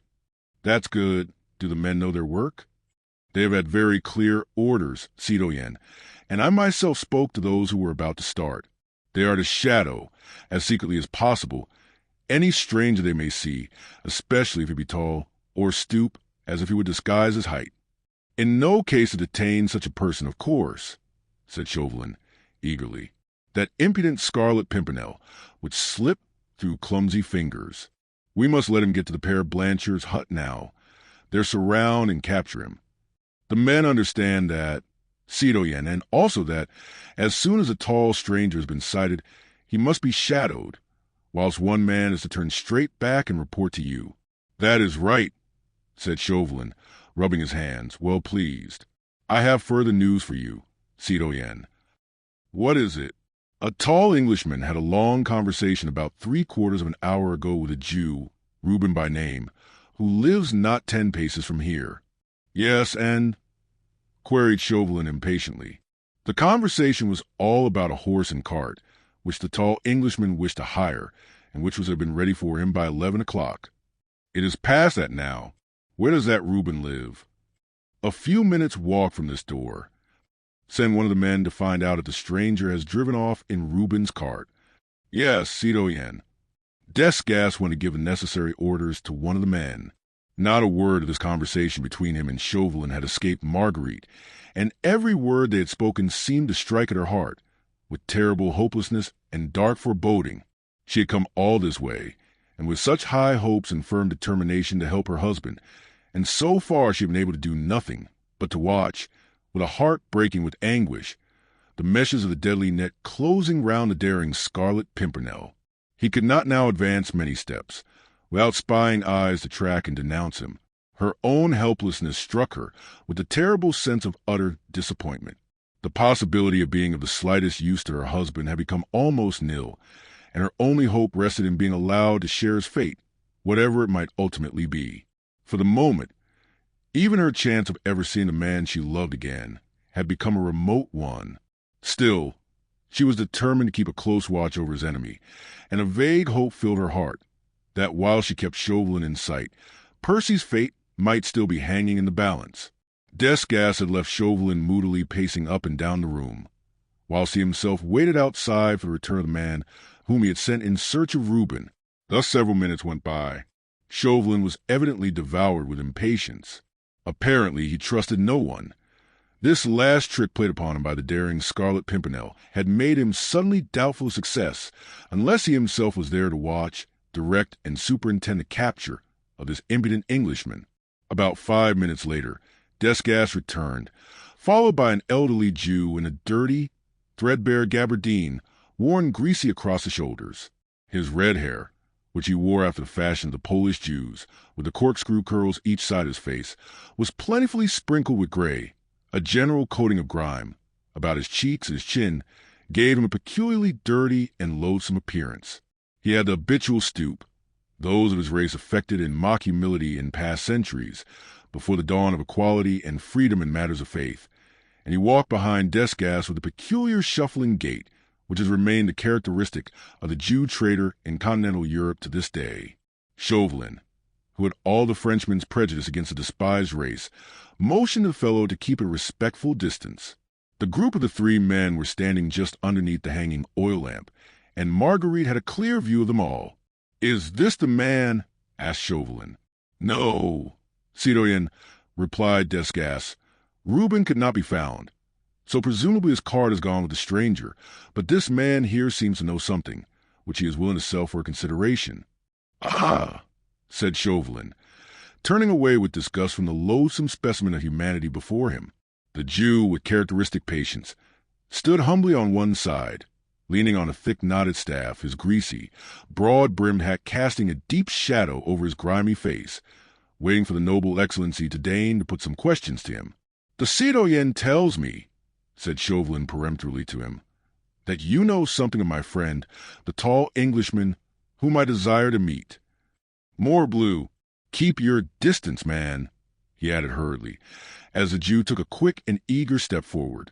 "Yes, your excellency," replied the Jew, who spoke the language with that peculiar lisp which denotes Eastern origin.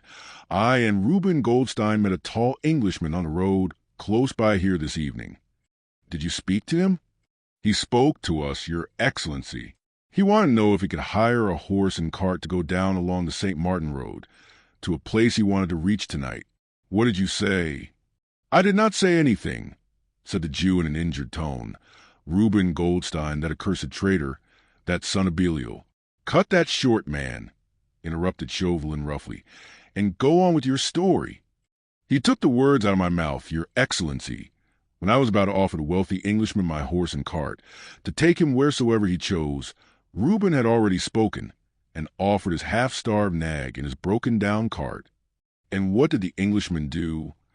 He listened to Reuben Goldstein, your excellency, and put his hand in his pocket then and there, and took out a handful of gold, which he showed to that descendant of Beelzebub, telling him that all that would be his, if the horse and cart were ready for him by 11 o'clock. And, of course, the horse and cart were ready? Well, they were ready in a manner, so to speak, your excellency. Reuben's nag was lame as usual. She refused to budge at first. It was only after a time and with plenty of kicks that she at last to be made to move, said the Jew with a malicious chuckle. Then they started? Yes, they started about 5 minutes ago. I was disgusted with that stranger's folly. An Englishman, too. He ought to have known Reuben's nag was not fit to drive. But if he had no choice? No choice, your excellency? Protested the Jew in a rasping voice. Did I not repeat to him a dozen times that my horse and cart would take him quicker and more comfortably than Reuben's bag of bones? He would not listen. Reuben is such a liar and has such insinuating ways. The stranger was deceived. If he was in a hurry, he would have had better value for his money by taking my cart. You have a horse and cart too, then? Asked Chauvelin peremptorily. Aye, that I have, your excellency, and if your excellency wants to drive. Do you happen to know which way my friend went in Reuben Goldstein's cart? Thoughtfully the Jew rubbed his dirty chin. Marguerite's heart was beating well nigh to bursting. She had heard the peremptory question. She looked anxiously at the Jew, but could not read his face beneath the shadow of his broad-brimmed hat. Vaguely she felt somehow as if he held Percy's fate in his long, dirty hands. There was a long pause, while Chauvelin frowned impatiently at the stooping figure before him. At last the Jew slowly put his hand in his breast pocket and drew out from its capacious depths a number of silver coins. He gazed at them thoughtfully, then remarked in a quiet tone of voice, "This is what the tall stranger gave me when he drove away with Reuben, for holding my tongue about him and his doings." Chauvelin shrugged his shoulders impatiently. "How much is there?" he asked. 20 francs, your excellency," replied the Jew, "and I have been an honest man all my life." Chauvelin, without further comment, took a few pieces of gold out of his own pocket, and leaving them in the palm of his hand, he allowed them to jingle as he held them out towards the Jew. "How many gold pieces are there in the palm of my hand?" he asked quietly. Evidently he had no desire to terrorize the man, but to conciliate him for his own purposes, for his manner was pleasant and suave. No doubt he feared that threats of the guillotine and various other persuasive methods of that type might addle the old man's brains, and that he would be more likely to be useful through greed of gain than through terror of death. The eyes of the Jew shot a quick, keen glance at the gold in his interlocutor's hand. "At least 5, I should say, your excellency," he replied obsequiously. "Enough, do you think, to loosen that honest tongue of yours? What does your excellency wish to know?" "Whether your horse and cart can take me to where I can find my friend the tall stranger who has driven off in Reuben Goldstein's cart?" "My horse and cart can take your honor there, where you please. To a place called the Père Blanchard's hut?" "Your honor has guessed," said the Jew in astonishment. "You know the place?" "I know it, your honor," Which road leads to it? The St. Martin Road, your honor, then a footpath from there to the cliffs. You know the road, repeated Chauvelin, roughly. Every stone, every blade of grass, your honor, replied the Jew quietly. Chauvelin, without another word, to the 5 pieces of gold one by one before the Jew, who knelt down and on his hands and knees struggled to collect them. One rolled away, and he had some trouble to get it, for it had lodged underneath the dresser. Chauvelin quietly waited while the old man scrambled on the floor to find the piece of gold. When the Jew was again on his feet, Chauvelin said, "How soon can your horse and cart be ready?" "They are ready now, your honor." "Where?" "Not 10 meters from this door. Will your excellency deign to look?" "I don't want to see it." "How far can you drive me in it?" "As far as the Père Blanchard's hut, your honor, and further than Reuben's nag took your friend. I am sure that, not 2 leagues from here, we shall come across that wily Reuben, his nag, his cart, and the tall stranger all in a heap in the middle of the road." "How far is the nearest village from here?" "On the road which the Englishman took. Miquelon is the nearest village, not 2 leagues from here. There he could get fresh conveyance. If you want to go further?" "He could, if he ever got so far." "Can you?" "Will your excellency try?" said the Jew simply. "That is my intention," said Chauvelin very quietly.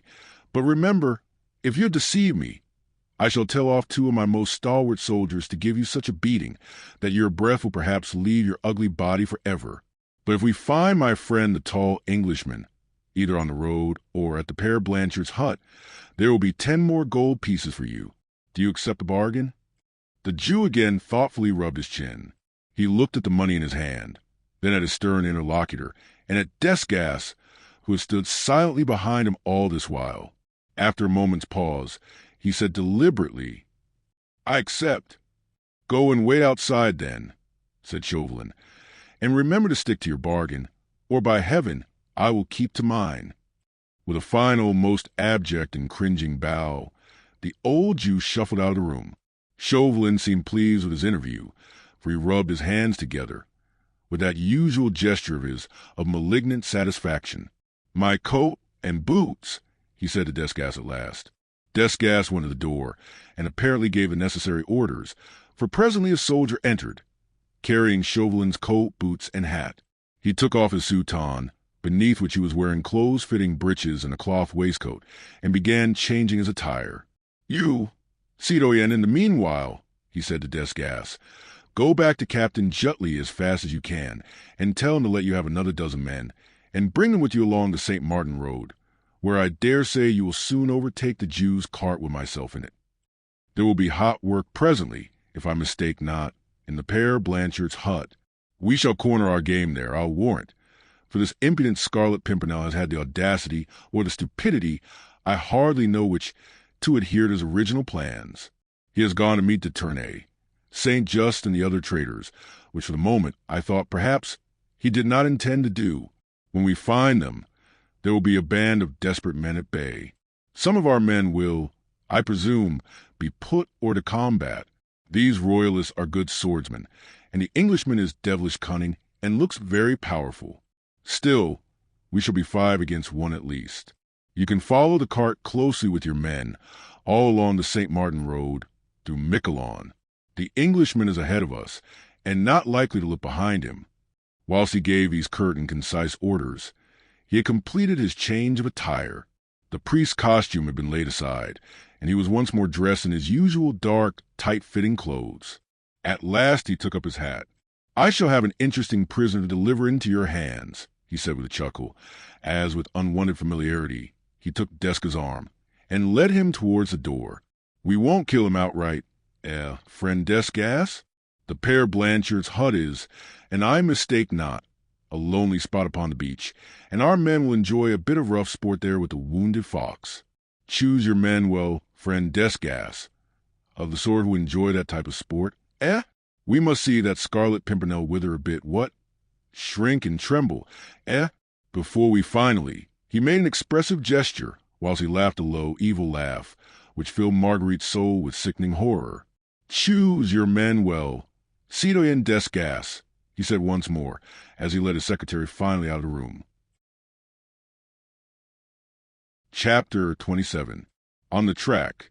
Never for a moment did Marguerite Blakeney hesitate. The last sounds outside the chat-gree had died away in the night.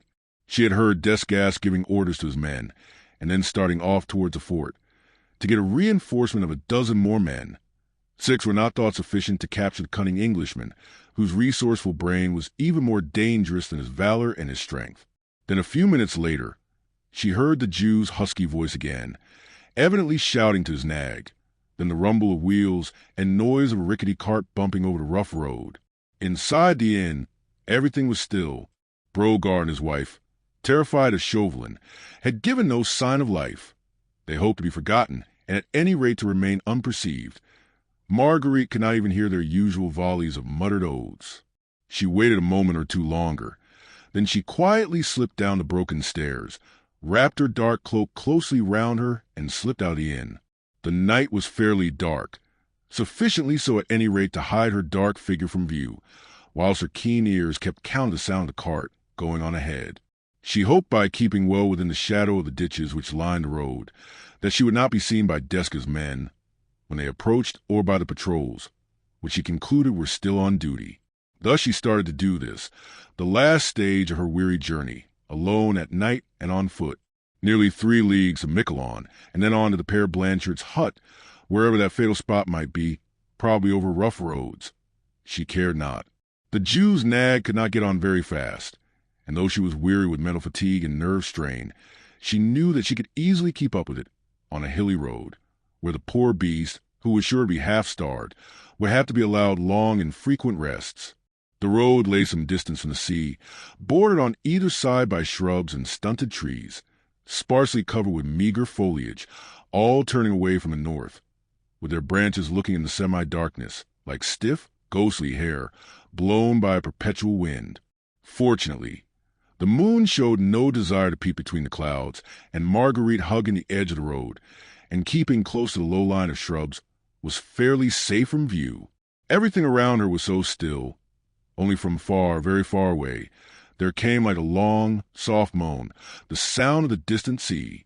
The air was keen and full of brine, after that enforced period of inactivity. Inside the evil-smelling, squalid inn, Marguerite would have enjoyed the sweet scent of this autumnal night, and the distant melancholy rumble of the waves.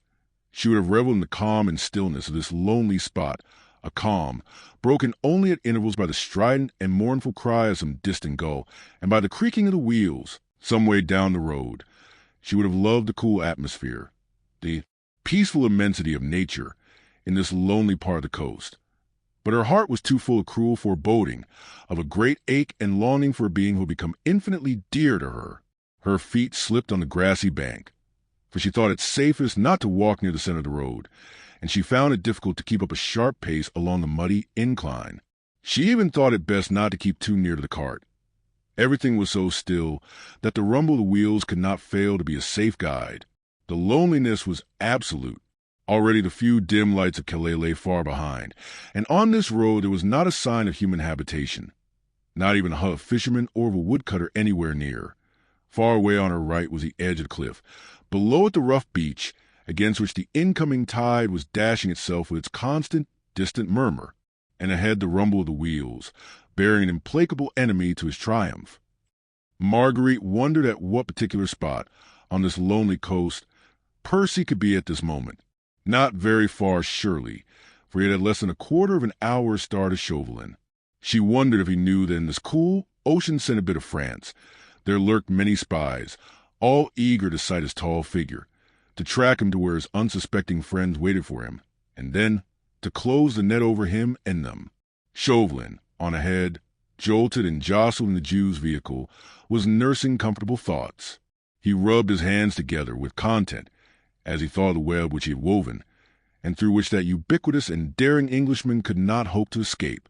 As the time went on, and the old Jew drove him leisurely but surely along the dark road, he felt more and more eager for the grand finale of this exciting chase after the mysterious Scarlet Pimpernel. The capture of the audacious plotter would be the finest leaf in Citoyen Chauvelin's wreath of glory.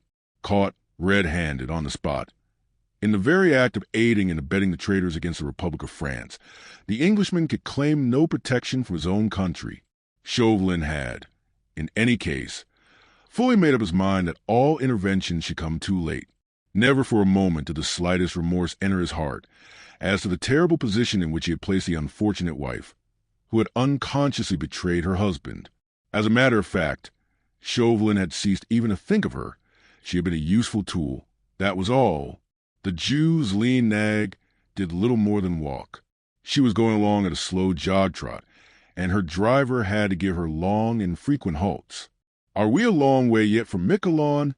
asked Chauvelin from time to time. "Not very far, your honor," was the uniform placid reply. "We have not yet come across your friend and mine, lying in a heap in the roadway," was Chauvelin's sarcastic comment. "Patience, noble excellency," rejoined the son of Moses. "They are ahead of us. I can see the imprint of the cart wheels, driven by that traitor, that son of the Amalekite. You are sure of the road?" "As sure as I am of the presence of those 10 gold pieces in the noble excellency's pockets, which I trust will presently be mine. As soon as I have shaken hands with my friend the tall stranger, they will certainly be yours." "Hark! What was that?" said the Jew suddenly. Through the stillness, which had been absolute, there could now be heard distinctly the sound of horses' hoofs on the muddy road.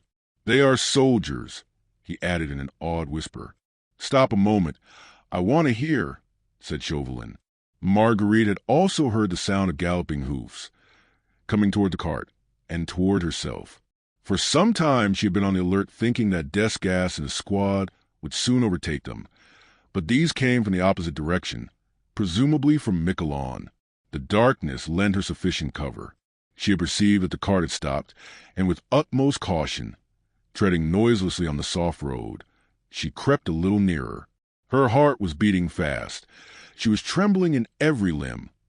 Already she had guessed what news these mounted men would bring. Every stranger on these roads or on the beach must be shadowed, especially if he be tall or stoops as if he would disguise his height. When sighted, a mounted messenger must at once ride back and report. Those had been Chauvelin's orders. Had then the tall stranger been sighted? And was this the mounted messenger, come to bring the great news, that the hunted hare had run its head into the noose at last? Marguerite, realizing that the cart had come to a standstill, managed to slip nearer to it in the darkness. She crept close up, hoping to get within earshot, to hear what the messenger had to say. She heard the quick words of challenge. Liberté, fraternité, égalité, then Chauvelin's quick query. "What news?" 2 men on horseback had halted beside the vehicle. Marguerite could see them silhouetted against the midnight sky. She could hear their voices and the snorting of their horses, and now, behind her, some little distance off, the regular and measured tread of a body of advancing men. Desgas and his soldiers. There had been a long pause, during which, no doubt, Chauvelin satisfied the men as to his identity. For presently, questions and answers followed each other in quick succession. "You have seen the stranger?" asked Chauvelin, eagerly. "No. Citoyen, we have seen no tall stranger. We came by the edge of the cliff." Then, less than a quarter of a league beyond Miquelon, we came across a rough construction of wood, which looked like the hut of a fisherman, where he might keep his tools and nets. When we first sighted it, it seemed to be empty, and at first we thought that there was nothing suspicious about it, until we saw some smoke issuing through an aperture at the side. I dismounted and crept close to it. It was then empty, but in one corner of the hut there was a charcoal fire, and a couple of stools were also in the hut. I consulted with my comrades, and we decided that they should take cover with the horses, well out of sight, and that I should remain on the watch, which I did. Well, and did you see anything? About half an hour later, I heard voices, citoyen, and presently 2 men came along toward the edge of the cliff. They seemed to me to have come from the Lille road. One was young, the other quite old. They were talking in a whisper to one another, and I could not hear what they said. One was young, the other quite old. Marguerite's aching heart almost stopped beating as she listened. Was the young one Armand, her brother? And the old one de Tournay? Were they the 2 fugitives who, unconsciously, were used as a decoy to entrap their fearless and noble rescuer? "The 2 men presently went into the hut," continued the soldier, whilst Marguerite's aching nerves seemed to catch the sound of Chauvelin's triumphant chuckle, "and I crept nearer to it then. The hut is very roughly built, and I caught snatches of the conversation. Yes. Quick, what did you hear? The old man asked the young one if he were sure that was the right place. Oh, yes, he replied. 'Tis the place sure enough.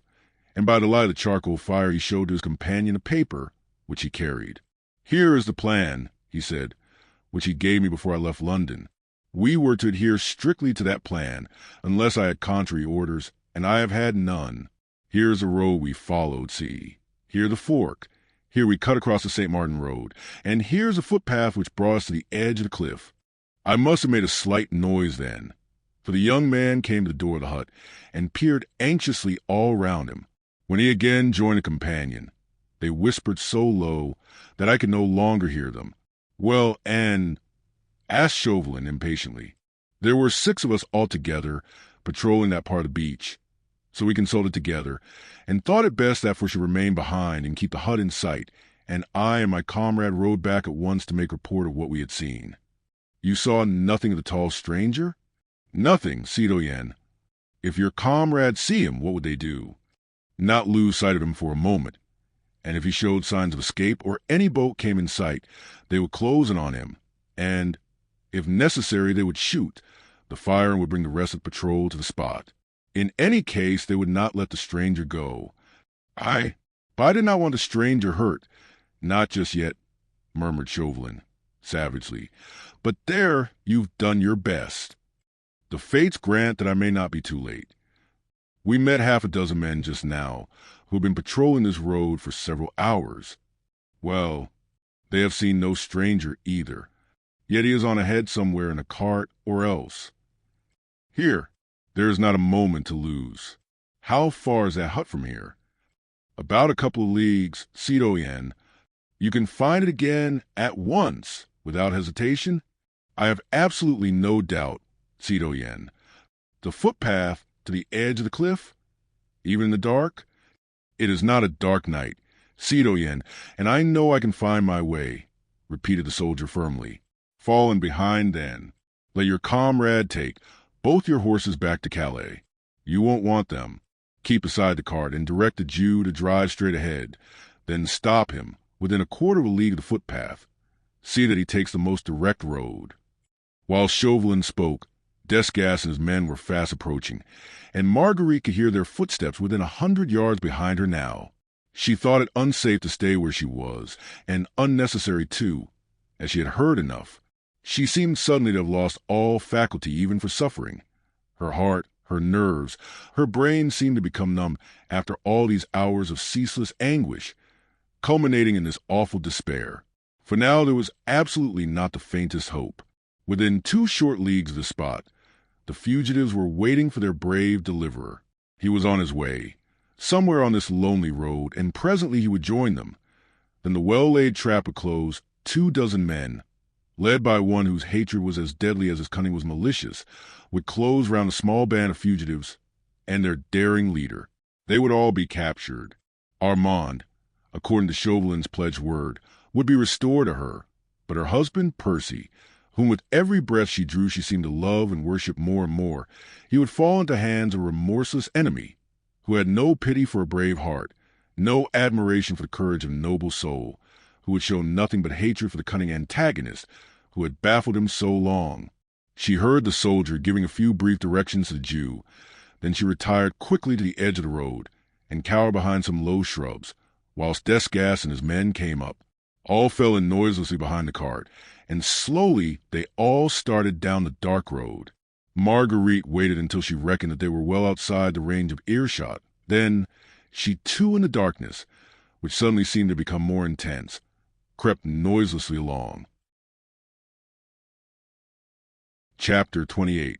The Père Blanchard's hut. As in a dream, Marguerite followed on. The web was drawing more and more tightly every moment round the beloved life, which had become dearer than all. To see her husband once again, to tell him how she had suffered, how much she had wronged, and how little understood him, had become now her only aim. She had abandoned all hope of saving him. She saw him gradually hemmed on all sides, and in despair she gazed round her into the darkness, and wondered whence he would presently come, to fall into the death trap which his relentless enemy had prepared for him. The distant roar of the waves now made her shudder. The occasional dismal cry of an owl or a seagull filled her with unspeakable horror. She thought of the ravenous beasts in human shape, who lay in wait for their prey and destroyed them as mercilessly as any hungry wolf, for the satisfaction of their own appetite and hate. Marguerite was not afraid of the darkness. She only feared that man on ahead, who was sitting at the bottom of a rough wooden cart, nursing thoughts of vengeance, which would have made the very demons in hell chuckle with delight. Her feet were sore. Her knees shook under her from sheer bodily fatigue.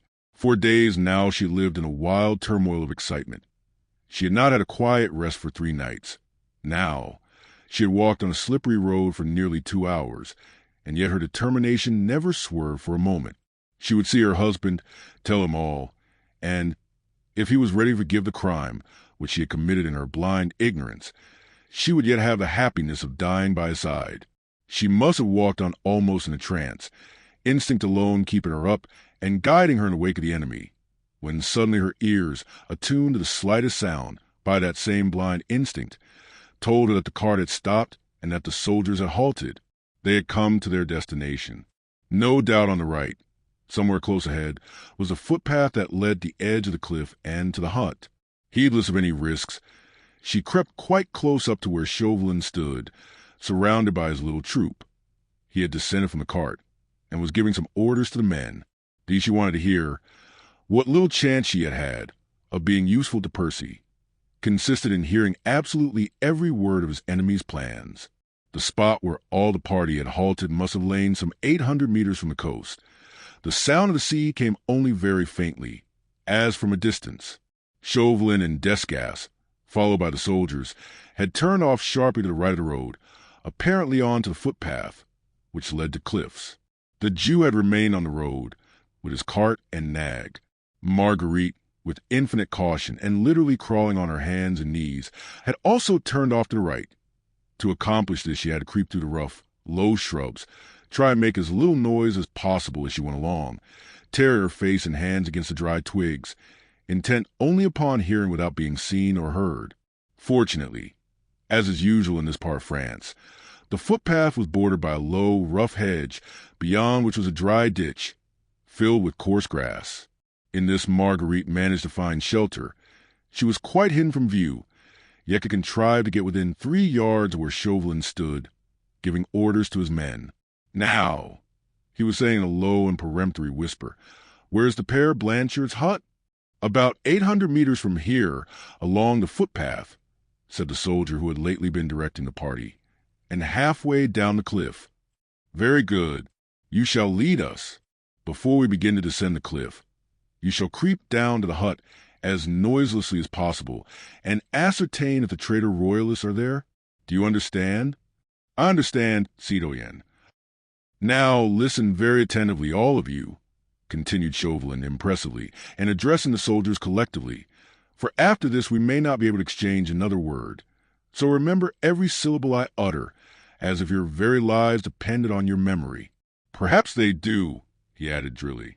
"We listen, citoyen," said Desgas, "and a soldier of the Republic never forgets an order.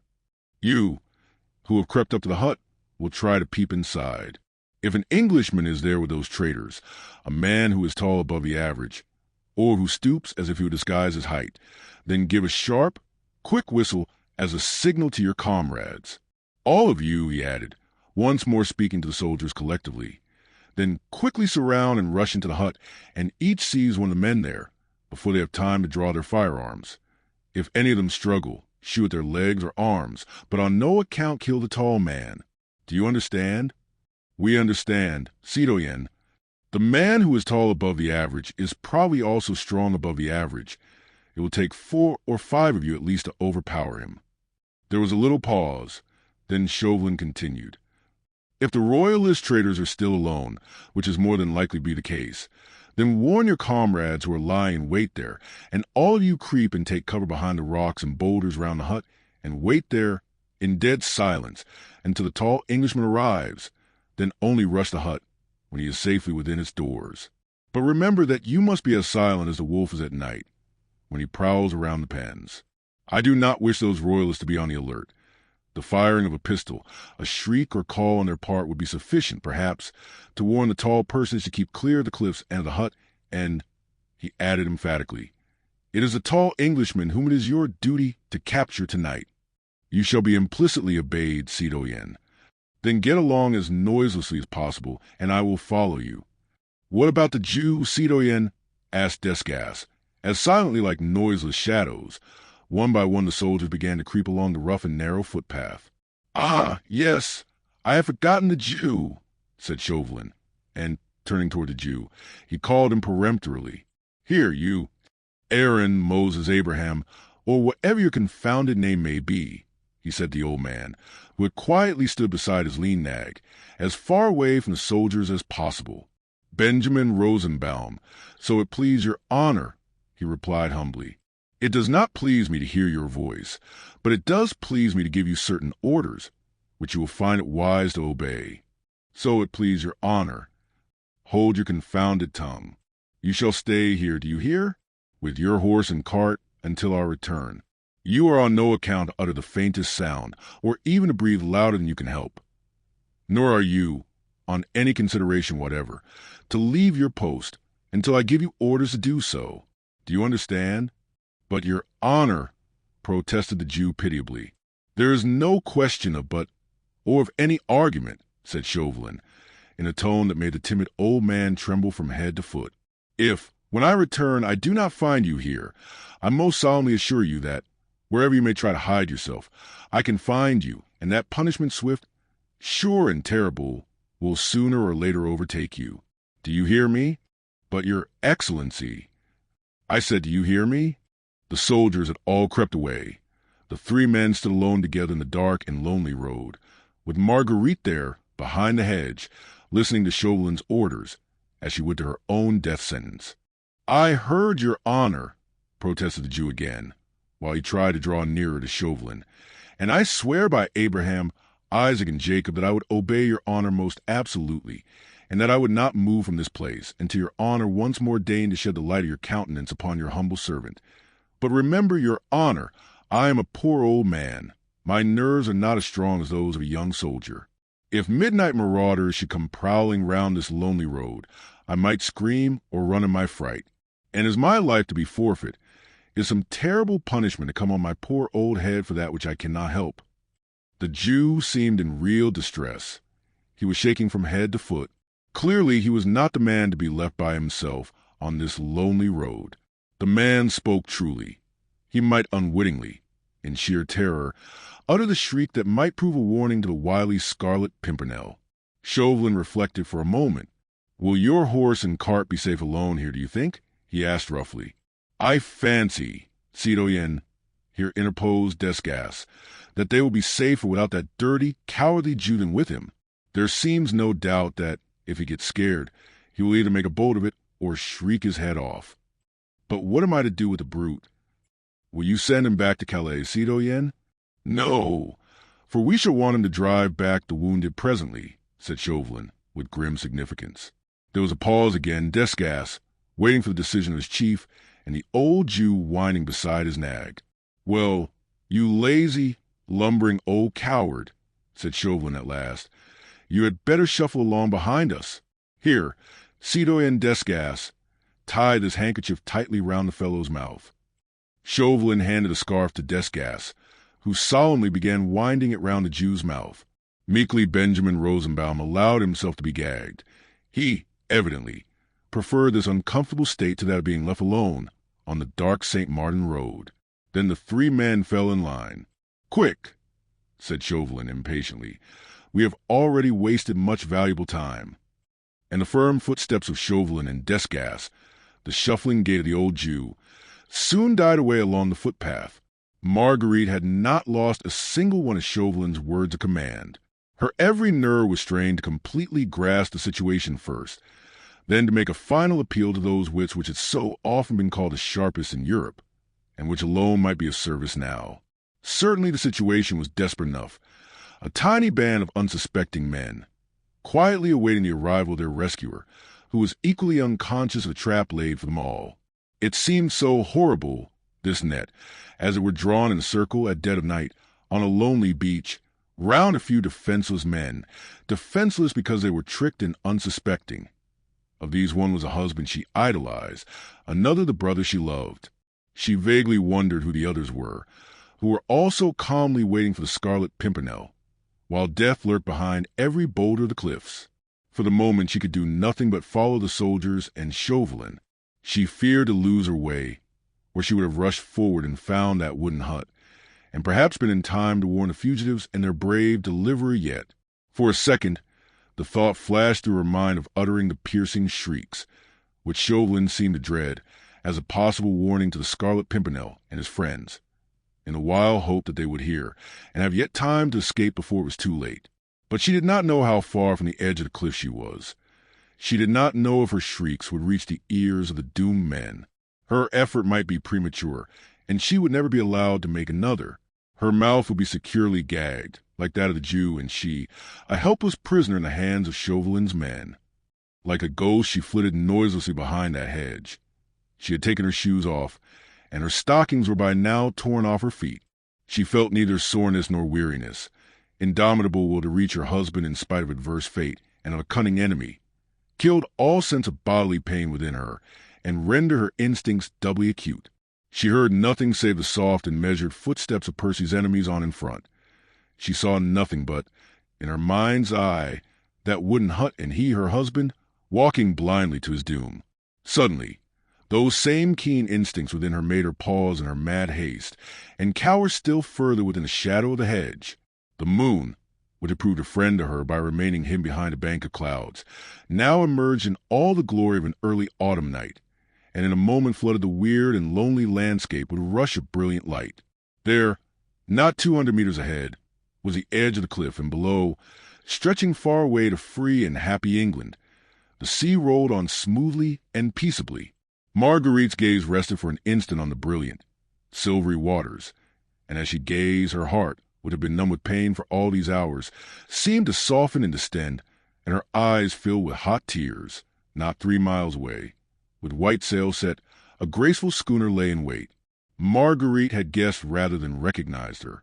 It was a daydream, Percy's favorite yacht, with old Briggs, that prince of skippers, aboard, and all her crew of British sailors. Her white sails, glistening in the moonlight, seemed to convey a message to Marguerite of joy and hope, which yet she feared could never be. She waited there, out at sea, waited for her master, like a beautiful white bird all ready to take flight, and he would never reach her, never see her smooth deck again, never gaze any more on the white cliffs of England, the land of liberty and of hope.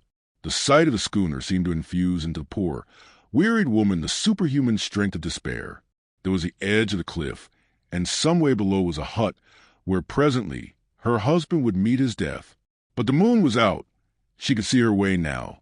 She would see the hut from a distance, run to it, rouse them all, warn them at any rate to be prepared, and to sell their lives dearly, rather than be caught like so many rats in a hole. She stumbled on behind the hedge in the low, thick grass of the ditch. She must have run on very fast, and had outdistanced Chauvelin and Desgas, for presently she reached the edge of the cliff, and heard their footsteps distinctly behind her, but only a very few yards away, and now the moonlight was full upon her. Her figure must have been distinctly silhouetted against the silvery background of the sea. Only for a moment, though. The next she had cowered, like some animal doubled up within itself. She peeped down the great rugged cliffs. The descent would be easy enough, as they were not precipitous, and the great boulders afforded plenty of foothold. Suddenly, as she gazed, she saw at some little distance on her left, and about midway down the cliffs, a rough wooden construction, through the walls of which a tiny red light glimmered like a beacon. Her very heart seemed to stand still. The eagerness of joy was so great that it felt like an awful pain. She could not gauge how distant the hut was, but without hesitation she began the steep descent, creeping from boulder to boulder, caring nothing for the enemy behind, or for the soldiers, who evidently had all taken cover since the tall Englishman had not yet appeared. On she pressed, forgetting the deadly foe on her track, running, stumbling, footsore, half-dazed, but still on, when suddenly a crevice or a stone or slippery bit of rock threw her violently to the ground. She struggled again to her feet, and started running forward, once more to give them that timely warning, to beg them to flee before he came, and to tell him to keep away, away from this death trap, away from this awful doom. But now she realized that other steps, quicker than her own, were already close at her heels. The next instant a hand dragged at her skirt, and she was down on her knees again, while something was wound round her mouth to prevent her uttering a scream. Bewildered, half frantic with the bitterness of disappointment, she looked round her helplessly, and, bending down quite close to her, she saw through the mist, which seemed to gather round her, a pair of keen, malicious eyes, which appeared to her excited brain to have a weird, supernatural green light in them. She lay in the shadow of a great boulder. Chauvelin could not see her features, but he passed his thin, white fingers over her face. "A woman," he whispered, "by all the saints in the calendar. We cannot let her loose, that's certain," he muttered to himself. "I wonder now." Suddenly he paused, and after a few seconds of deadly silence, he gave forth a long, low, curious chuckle, while once again Marguerite felt, with a horrible shudder, his thin fingers wandering over her face. Dear me, he whispered with affected gallantry. "This is indeed a charming surprise," and Marguerite felt her resistless hand raised to Chauvelin's thin, mocking lips. The situation was indeed grotesque, had it not been at the same time so fearfully tragic. The poor, weary woman, broken in spirit, and half frantic with the bitterness of her disappointment, receiving on her knees the banal gallantries of her deadly enemy. Her senses were leaving her. Half choked with a tight grip round her mouth, she had no strength to move or to utter the faintest sound. The excitement which all along had kept up her delicate body seemed at once to have subsided, and a feeling of blank despair to have completely paralyzed her brain and nerves. Chauvelin must have given some directions, which she was too dazed to hear, for she felt herself lifted from off her feet.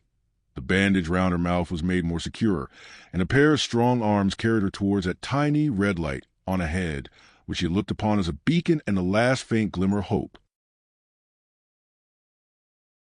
Chapter 29. Trapped. She did not know how long she was thus carried along. She had lost all notion of time and space, and for a few seconds tired nature mercifully, deprived her of consciousness.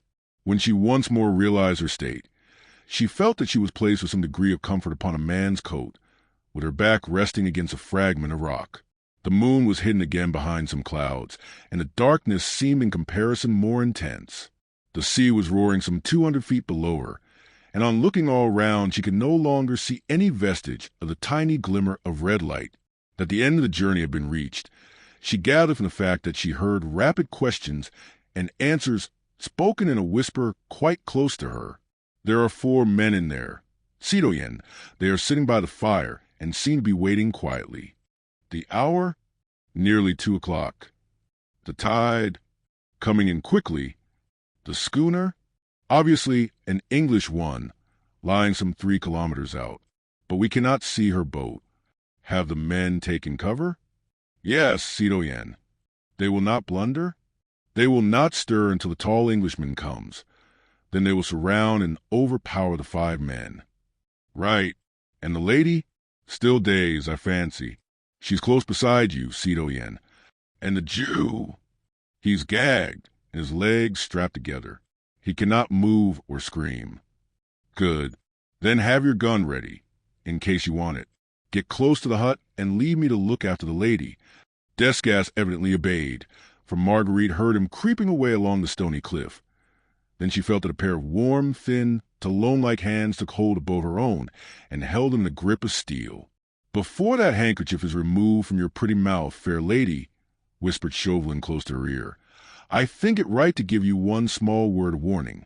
What has procured me the honor of being followed across the channel by so charming a companion, I cannot, of course, conceive, but if I mistake not, the purpose of this flattering attention is not one that would commend itself to my vanity. And I think that I am right in surmising, moreover, that the first sound which your pretty lips would utter, as soon as the cruel gag is removed, would be one that would perhaps prove a warning to the cunning fox, which I have been at such pains to track, to his lair." He paused a moment, while the steel-like grasp seemed to tighten round her wrist. Then he resumed in the same hurried whisper. "Inside that hut, if again I am not mistaken, your brother, Armand St. Just waits with that traitor de Tournay, and 2 other men unknown to you, for the arrival of the mysterious rescuer, whose identity has for so long puzzled our Committee of Public Safety, the audacious Scarlet Pimpernel. No doubt if you scream, if there is a scuffle here, if shots are fired, it is more than likely that the same long legs that brought the Scarlet Enigma here will as quickly take him to some place of safety. The purpose, then, for which I traveled all these miles, will remain unaccomplished. On the other hand, it only rests with yourself that your brother Armand shall be free to go off with you tonight, if you like, to England or any other place of safety. Marguerite could not utter a sound, as a handkerchief was wound very tightly round her mouth, but Chauvelin was peering to the darkness very closely into her face. No doubt, too, her hand gave a responsive appeal to his last suggestion, for presently he continued. What I want you to do to ensure Armand's safety is a very simple thing, dear lady. What is it? Marguerite's hand seemed conveyed to his in response. To remain on this spot without uttering a sound until I give you leave to speak. Ah, but I think you will obey, he added, with that funny dry chuckle as Marguerite's whole figure seemed to stiffen in defiance of this order. For let me tell you that if you scream, nay, if you utter one sound or attempt to move from here, my men, there are 30 of them about, will seize Street just de Tournay and their 2 friends and shoot them here, by my orders, before your eyes. Marguerite had listened to her implacable enemy's speech with ever-increasing terror. Numb with physical pain, she had had sufficient mental vitality in her to realize the full horror of this terrible either, or he was once more put before her, an either, or 10,000 times more appalling and horrible than the one he had suggested to her that fatal night at the ball.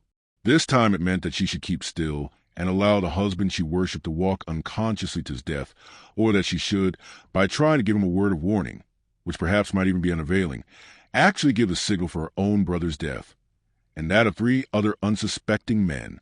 She could not see Chauvelin, but she could almost feel those keen, pale eyes as fixed maliciously upon her helpless form, and his hurried, whispered words reached her ear as the death knell of her last faint, lingering hope. Nay, fair lady, he added urbanely, you can have no interest in anyone save in St. Just, and all you need do for his safety is to remain where you are and to keep silent. My men have strict orders to spare him in every way. As for that enigmatic Scarlet Pimpernel, what is he to you? Believe me, no warning from you could possibly save him. And now, dear lady, let me remove this unpleasant coercion, which has been placed before your pretty mouth. You see I wish you to be perfectly free in the choice which you are about to make. Her thoughts in a whirl, her temples aching, her nerves paralyzed, her body numb with pain, Marguerite sat there in the darkness which surrounded her as with a pall. From where she said she could not see the sea, but she heard the incessant mournful murmur of the incoming tide, which spoke of her dead hopes, her lost love, the husband she had with her own hand betrayed and sent to his death. Chauvelin removed the handkerchief from her mouth. She certainly did not scream. At that moment, she had no strength to do anything but barely to hold herself upright and to force herself to think. Oh, think of what she should do. The minutes flew on. In this awful stillness, she could not tell how fast or how slowly. She heard nothing. She saw nothing. She did not feel the sweet-smelling autumn air, scented with the briny odor of the sea. She no longer heard the murmur of the waves, the occasional rattling of a pebble as it rolled down some steep incline. More and more unreal did the whole situation seem. It was impossible that she, Marguerite Blakeney, the queen of London society, should actually be sitting here on this bit of lonely coast, in the middle of the night, side by side with a most bitter enemy. And oh, it was not possible that somewhere, not many hundred feet away perhaps, from where she stood, the being she had once despised, but who now, in every moment of this weird, dreamlike life, became more and more dear, it was not possible that he was unconsciously, even now walking to his doom, while she did nothing to save him. Why did she not, with unearthly screams that would re-echo from one end of the lonely beach to the other, send out a warning to him to desist, to retrace his steps, for death lurked here whilst he advanced? Once or twice the screams rose to her throat, as if by instinct. Then, before her eyes there stood the awful alternative, Her brother and those 3 men shot before her eyes, practically by her orders. She their murderer. Oh, that fiend in human shape, next to her knew human, female, nature well. He had played upon her feelings as a skillful musician plays upon an instrument. He had gauged her very thoughts to a nicety. She could not give that signal, for she was weak, and she was a woman. How could she deliberately order Armand to be shot before her eyes, to have his dear blood upon her head? He dined perhaps with a curse on her, upon his lips. And little Suzanne's father, too. He an old man, and the others. Oh, it was all too horrible. Wait. How long? The early morning hours sped on, and yet it was not dawn. The sea continued its incessant mournful murmur. The autumnal breeze sighed gently in the night. The lonely beach was silent, even as a grave. Suddenly, from somewhere not very far away, a cheerful, strong voice was heard singing, "God save the King." Chapter 30. The schooner. Marguerite's aching heart stood still. She felt more than she heard. The men on the watch preparing for fight. Her senses told her that each, with sword in hand, was crouching, ready for the spring. The voice came nearer and nearer. In the vast immensity of these lonely cliffs, with a loud murmur to see below, it was impossible to say how near or how far, nor yet for which direction came that cheerful singer who sang to God to save his king, whilst he himself was in such deadly danger. Faint at first, the voice grew louder and louder. From time to time a small pebble detached itself apparently from beneath the firm tread of the singer and went rolling down the rocky cliffs to the beach below. Marguerite, as she heard, felt that her very life was slipping away, as if when that voice drew nearer, when that singer became entrapped. She distinctly heard the click of Desca's gun close to her. No. Oh, God in heaven, this cannot be. Let Armand's blood then be upon her own head. Let her be branded as his murderer. Let even he whom she loved despise and loathe her for this. But God, oh God, save him at any cost. With a wild shriek, she sprang to her feet and darted round the rock against which she had been cowering. She saw the little red gleam through the chinks of the hut. She ran up to it and fell against its wooden walls, which she began to hammer with clenched fists in an almost maniacal frenzy, while she shouted, Armand, for God's sake fire. Your leader is near. He is coming. He is betrayed. Armand, fire in heaven's name. She was seized and thrown to the ground. She lay there moaning, bruised, not caring, but still half sobbing, half shrieking.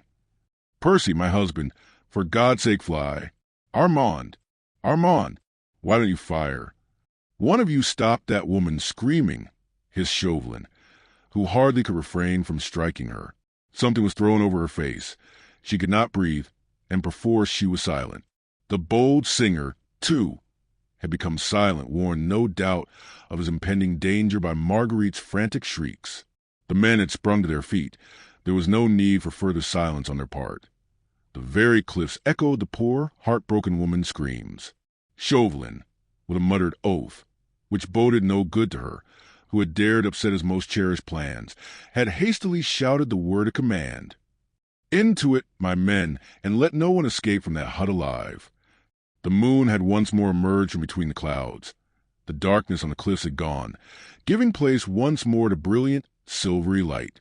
Some of the soldiers had rushed to the rough, wooden door of the hut, whilst one of them kept guard over Marguerite. The door was partially open. One of the soldiers pushed it further, but within all was darkness, the charcoal fire only lighting with a dim, red light the furthest corner of the hut. The soldiers paused automatically at the door, like machines waiting for further orders. Chauvelin, who was prepared for a violent onslaught from within and for a vigorous resistance from the 4 fugitives under cover of the darkness, was for the moment paralyzed with astonishment when he saw the soldiers standing there at attention, like sentries on guard, whilst not a sound proceeded from the hut. Filled with strange, anxious foreboding, he, too, went to the door of the hut, and peering into the gloom, he asked quickly, What is the meaning of this? I think, citoyen, that there is no one there now, replied one of the soldiers imperturbably.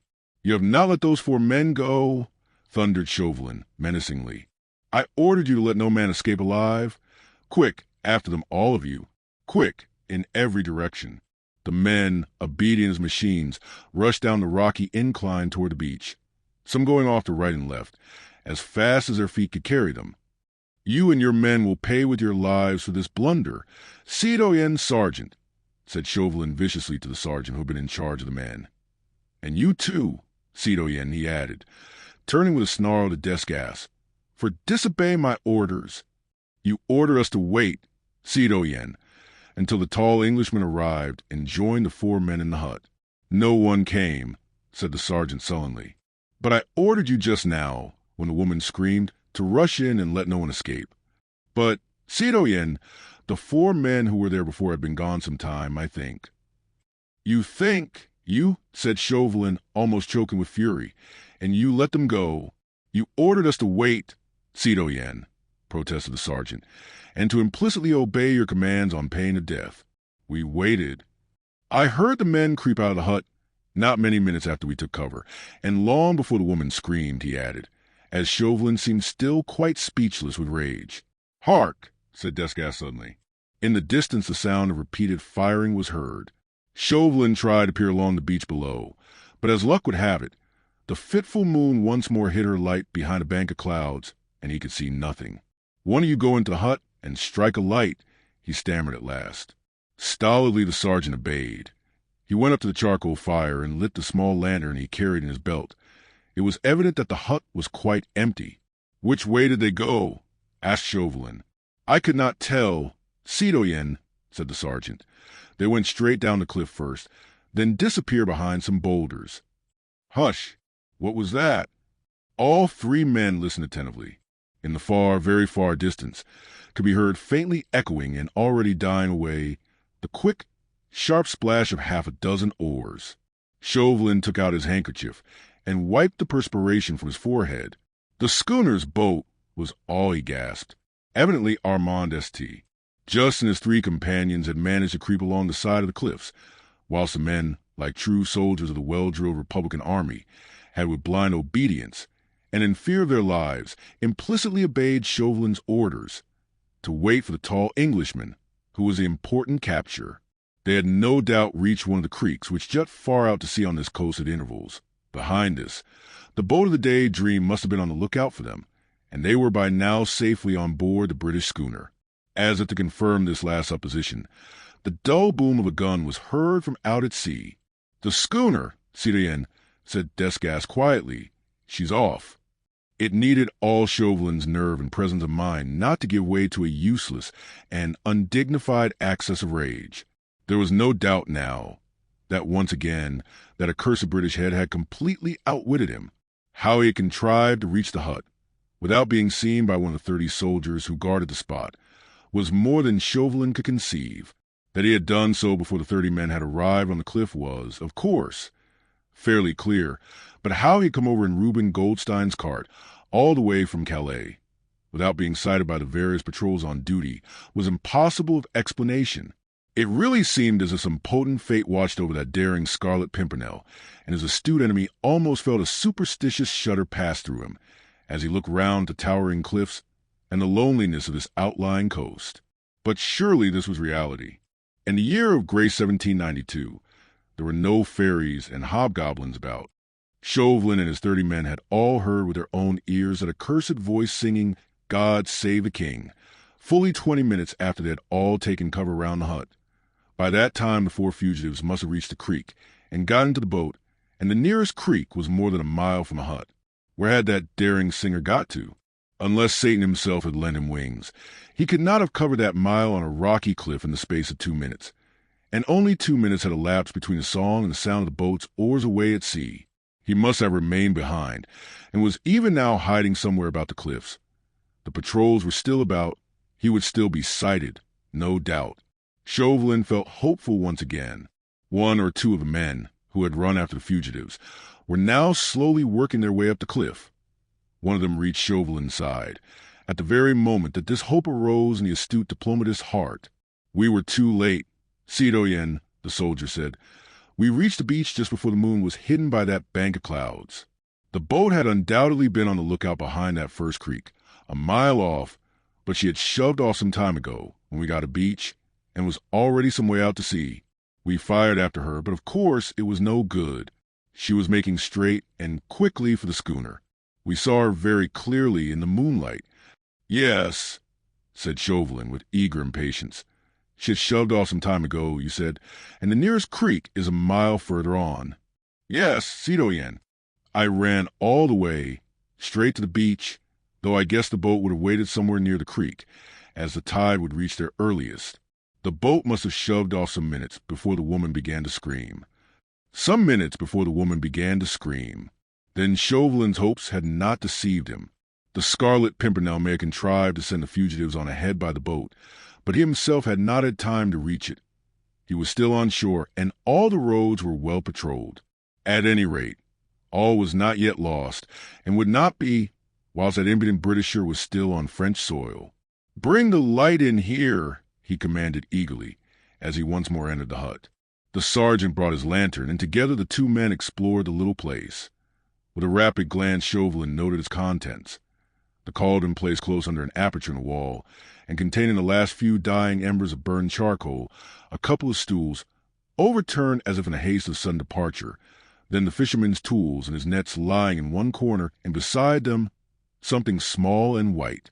"Pick that up," said Chauvelin to the sergeant, pointing to this white scrap, "and bring it to me." It was a crumpled piece of paper, evidently forgotten there by the fugitives, in their hurry to get away. The sergeant, much awed by the citoyen's obvious rage and impatience, picked the paper up and handed it respectfully to Chauvelin. "Read it, sergeant," said the latter curtly. "It is almost illegible, citoyen, a fearful scrawl." "I ordered you to read it," repeated Chauvelin viciously. The sergeant, by the light of his lantern, began deciphering the few hastily scrawled words.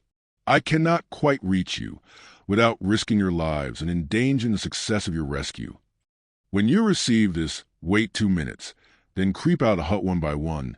Turn to your left sharply and creep cautiously down the cliff. Keep to the left all the time, till you reach the first rock, which you see jutting far out to sea. Behind in the creek the boat is on the lookout for you. Give a long, sharp whistle. She will come up. Get into her.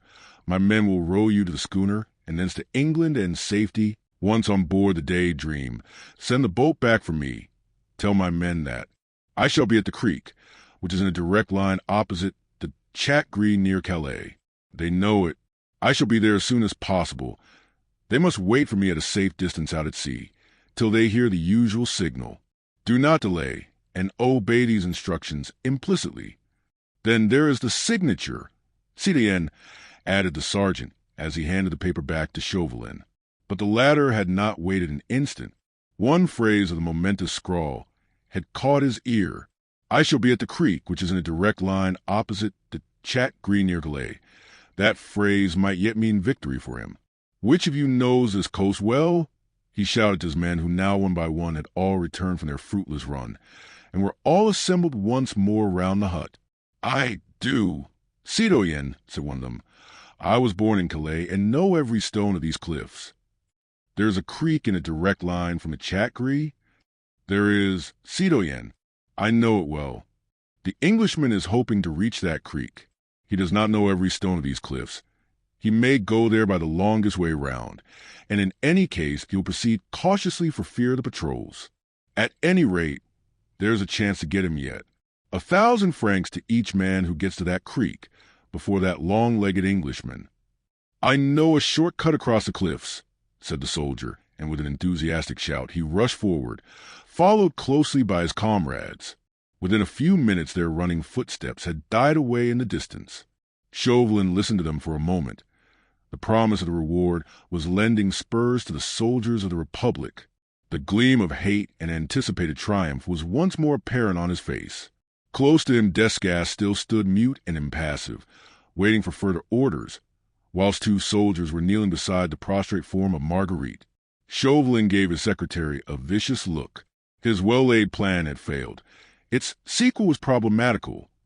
There was still a great chance now that the Scarlet Pimpernel might yet escape, and Chauvelin with that unreasoning fury which sometimes assails a strong nature, was longing to vent his rage on somebody. The soldiers were holding Marguerite pinioned to the ground, though she, poor soul, was not making the faintest struggle. Overwrought nature had at last peremptorily asserted herself, and she lay there in a dead swoon, her eyes circled by deep purple lines that told of long, sleepless nights, her hair matted and damp round her forehead, her lips parted in a sharp curve that spoke of physical pain. The cleverest woman in Europe, the elegant and fashionable Lady Blakeney, who had dazzled London society with her beauty, her wit, and her extravagances, presented a very pathetic picture of tired-out, suffering womanhood, which would have appealed to any but the hard, vengeful heart of her baffled enemy. "It is no use mounting guard over a woman who is half dead," he said spitefully to the soldiers, "when you have allowed 5 men who are very much alive to escape." Obediently the soldiers rose to their feet. "You'd better try and find that footpath again for me, and that broken-down cart we left on the road." Then suddenly a bright idea seemed to strike him. By the by, where's the Jew?" "Close by here, citoyen," said Desgas. "I gagged him and tied his legs together as you commanded." From the immediate vicinity, a plaintive moan reached Chauvelin's ears. He followed his secretary, who led the way to the other side of the hut, where, fallen into an absolute heap of dejection, with his legs tightly pinned together and his mouth gagged, lay the unfortunate descendant of Israel. His face in the silvery light of the moon looked positively ghastly with terror. His eyes were wide open and almost glassy, and his whole body was trembling, as if with ague, while a piteous wail escaped his bloodless lips. The rope which had originally been wound round his shoulders and arms had evidently given way, for it lay in a tangle about his body, but he seemed quite unconscious of this, for he had not made the slightest attempt to move from the place where Desgas had originally put him. Like a terrified chicken which looked upon a line of white chalk drawn on a table, as on a string which paralyzes its movements. "Bring the cowardly brute here," commanded Chauvelin. He certainly felt exceedingly vicious, and since he had no reasonable grounds for venting his ill humor on the soldiers who had but too punctually obeyed his orders, he felt that the son of the despised race would prove an excellent butt. With true French contempt of the Jew, which has survived the lapse of centuries even to this day, he would not go too near him, but said with biting sarcasm, as the wretched old man was brought in full light of the moon by the 2 soldiers, "I suppose now, that being a Jew, you have a good memory for bargains?" "Answer," he again commanded, as the Jew with trembling lips seemed too frightened to speak. "Yes, your honor," stammered the poor wretch. "You remember, then, the one you and I made together in Calais, when you undertook to overtake Reuben Goldstein, his nag, and my friend the tall stranger?"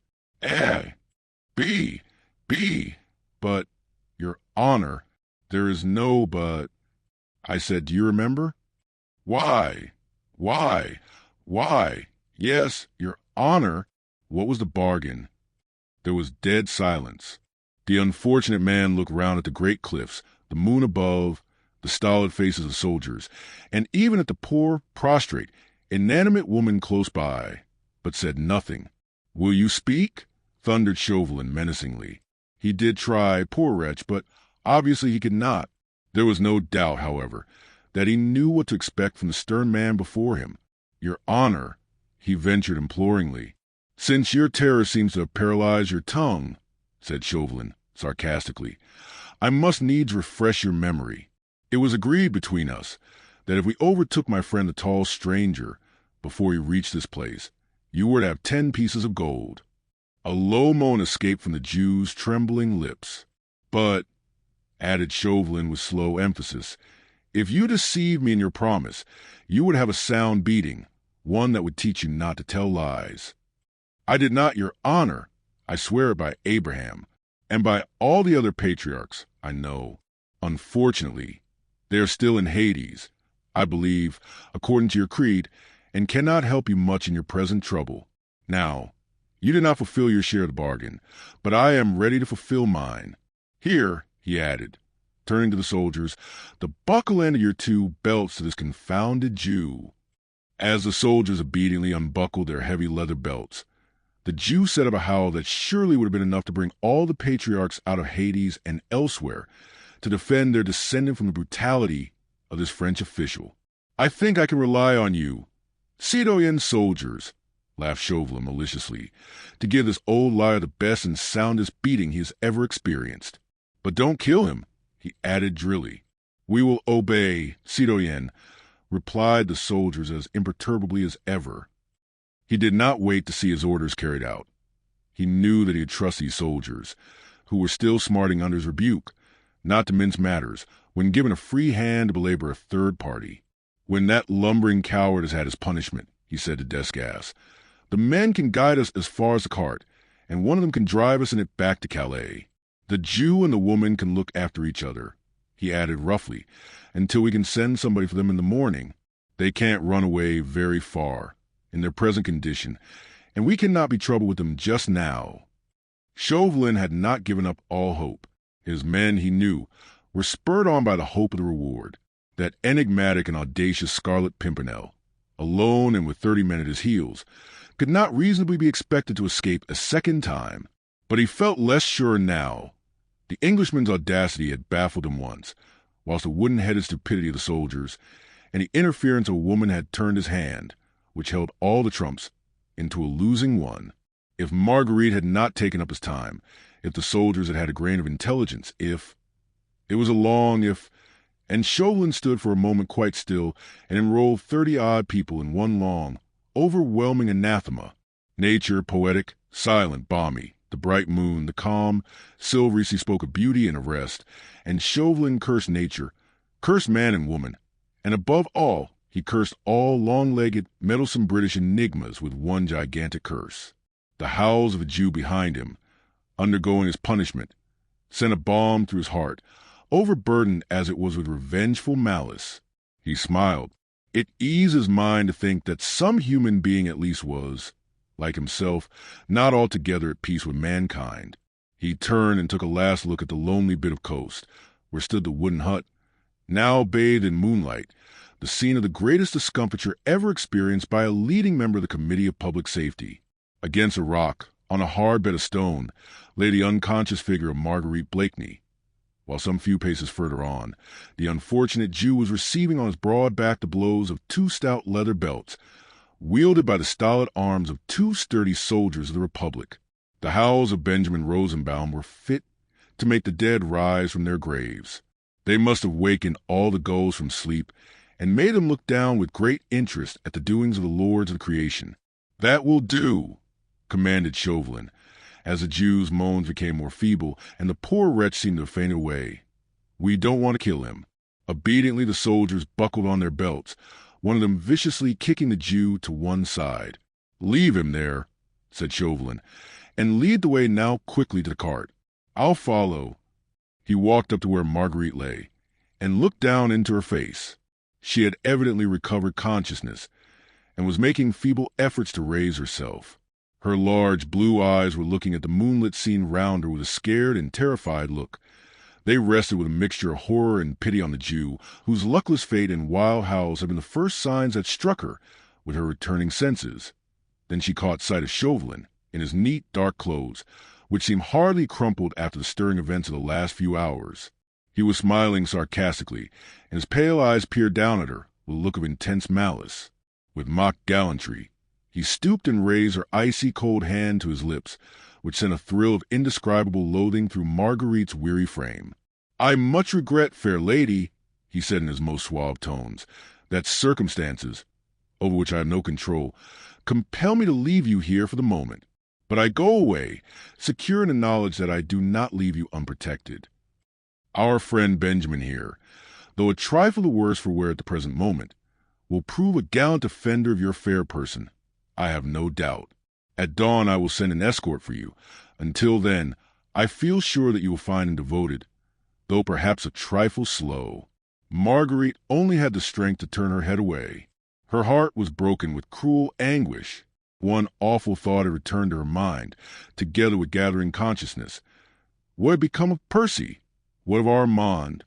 She knew nothing of what had happened after she heard the cheerful song, God Save the King, which she believed to be the signal of death. I myself, concluded Chauvelin, must now very reluctantly leave you. Au revoir, fair lady. We meet, I hope, soon in London. Shall I see you at the Prince of Wales' garden party? No. Ah, well, au revoir. Remember me, I pray, to Sir Percy Blakeney. And with a last ironical smile and bow, he once more kissed her hand and disappeared down the footpath in the wake of the soldiers, and followed by the imperturbable Desgas. Chapter 31. The Escape. Marguerite listened, half-dazed as she was, to the fast-retreating, firm footsteps of four men. All nature was so still that she, lying with her ear close to the ground, could distinctly trace the sound of their tread, as they ultimately turned into the road, and presently the faint echo of the old cartwheels, the halting gait of the lean nag, told her that her enemy was a quarter of a league away. How long she lay there she knew not. She had lost count of time. Dreamily she looked up at the moonlit sky and listened to the monotonous roll of the waves. The invigorating scent of the sea was nectar to her wearied body. The immensity of the lonely cliffs was silent and dreamlike. Her brain only remained conscious of its ceaseless, its intolerable torture of uncertainty. She did not know whether Percy was even now, at this moment, in the hands of the soldiers of the Republic, enduring, as she had done herself, the jibes and jeers of his malicious enemy. She did not know, on the other hand, whether Armand's lifeless body did not lie there in the hut whilst Percy had escaped, only to hear that his wife's hands had guided the human bloodhounds to the murder of Armand and his friends.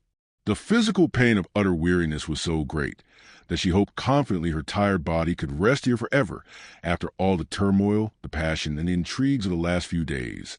Here, beneath that clear sky, within sound of the sea, and with this balmy autumn breeze whispering to her a last lullaby, all was so solitary, so silent like unto dreamland. Even the last faint echo of the distant cart had long ago died away, afar.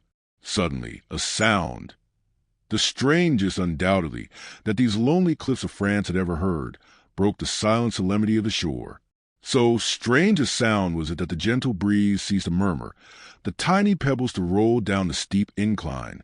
So strange that Marguerite, wearied, overwrought as she was, thought that the beneficial unconsciousness of the approach of death was playing her half-sleeping senses a weird and elusive trick.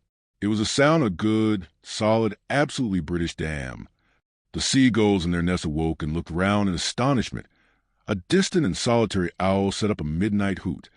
The tall cliffs frowned down majestically at the strange, unheard-of sacrilege. Marguerite did not trust her ears. Half raising herself on her hands, she strained every sense to see or hear, to know the meaning of this very earthly sound. All was still again for the space of a few seconds. The same silence once more fell upon the great and lonely vastness. Then Marguerite, who had listened as in a trance, who felt she must be dreaming with that cool, magnetic moonlight overhead, heard again, and this time her heart stood still, her eyes large and dilated, looked round her, not daring to trust her other sense. Odds life, but I wish those dem fellows had not hit quite so hard. This time it was quite unmistakable. Only one particular pair of essentially British lips could have uttered those words, in sleepy, drawly, affected tones. "Damn!" repeated those same British lips emphatically. "Zounds! But I'm as weak as a rat."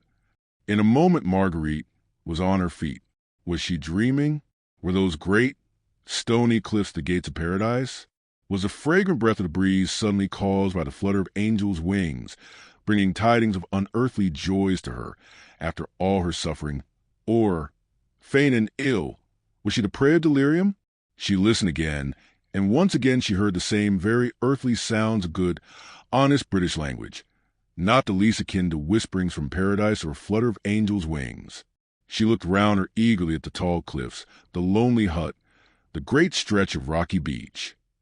Somewhere there, above or below her, behind a boulder or inside a crevice, but still hidden from her longing, feverish eyes, must be the owner of that voice, which once used to irritate her, but which now would make her the happiest woman in Europe, if only she could locate it. "Percy! Percy!" she shrieked hysterically, tortured between doubt and hope. "I am here! Come to me! Where are you? Percy! Percy!" "It's all very well calling me, dear," said the same sleepy, drawly voice, "but odds my life, I cannot come to you. Those dem frog-eaters have trussed me like a goose on a spit, and I am as weak as a mouse. I cannot get away." And still Marguerite did not understand. She did not realize for at least another 10 seconds whence came that voice, so drawly, so dear, but alas, with a strange accent of weakness and of suffering. There was no one within sight, except by that rock. Great God! The Jew! Was she mad or dreaming? His back was against the pale moonlight. He was half-crouching, trying vainly to raise himself with his arms tightly pinioned.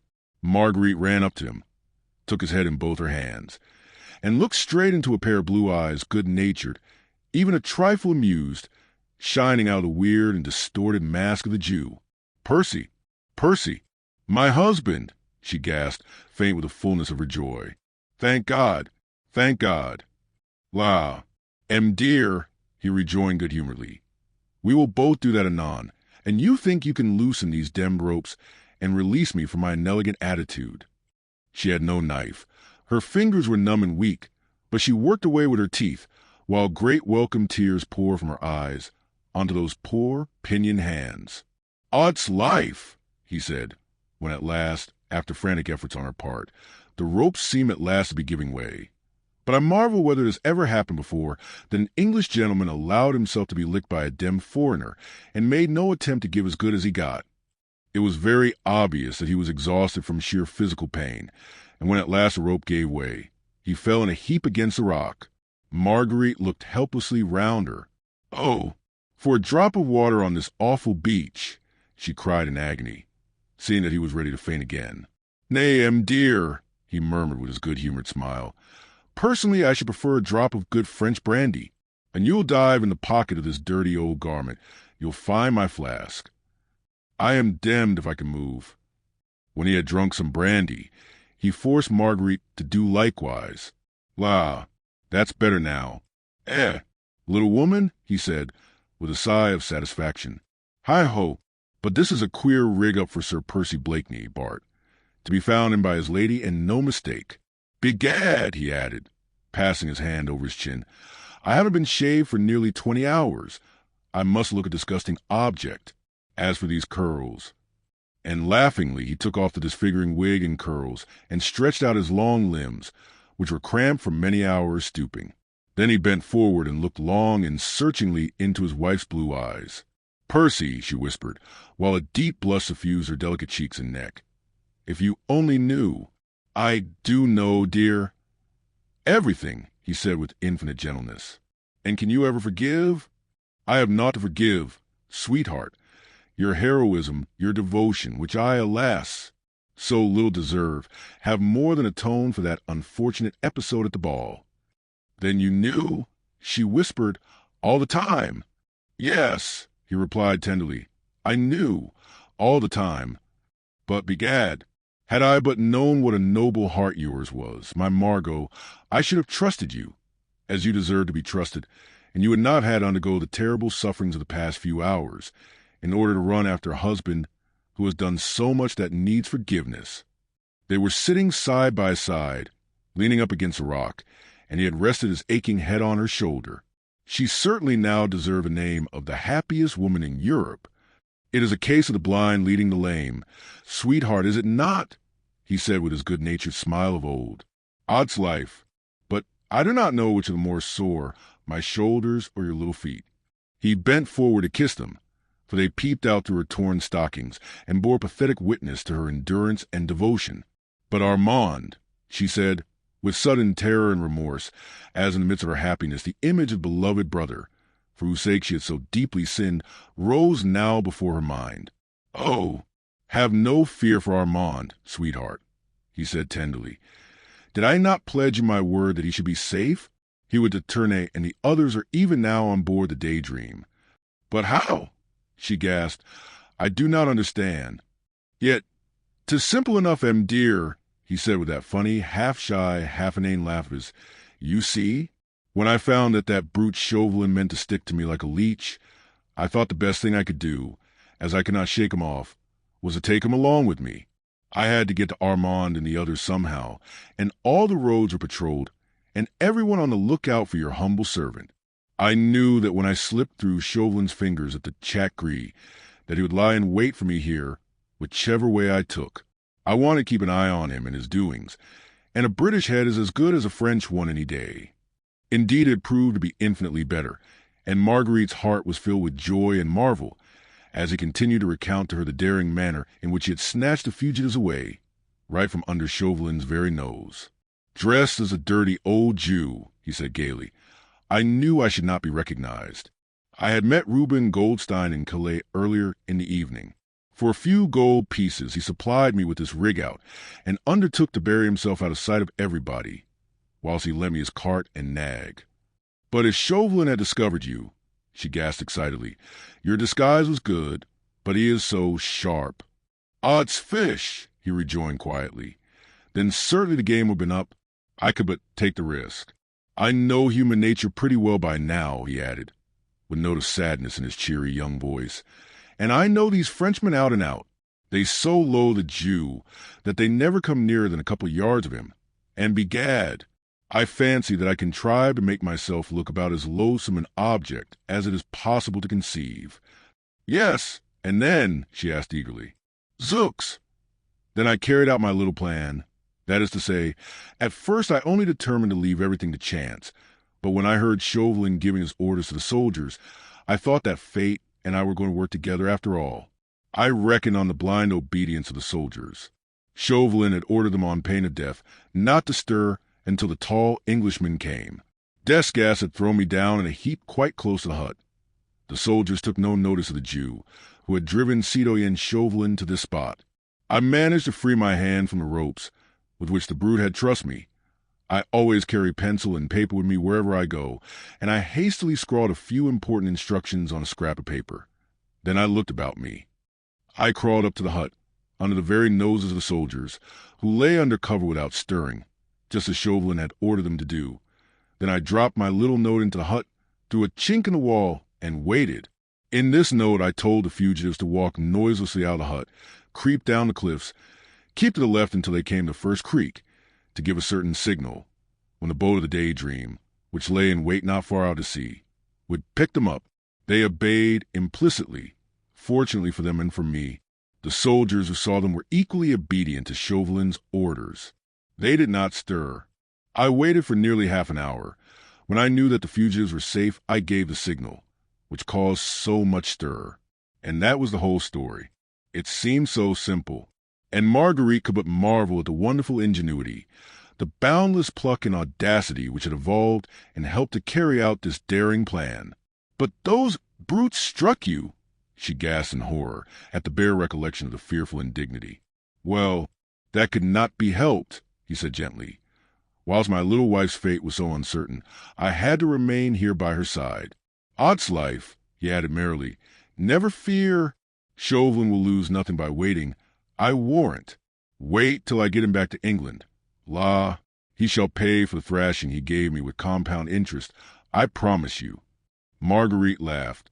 It was so good to be beside him, to hear his cheery voice, to watch that good-humored twinkle in his blue eyes, as he stretched out his strong arms, in longing for that foe, and anticipation of his well-deserved punishment.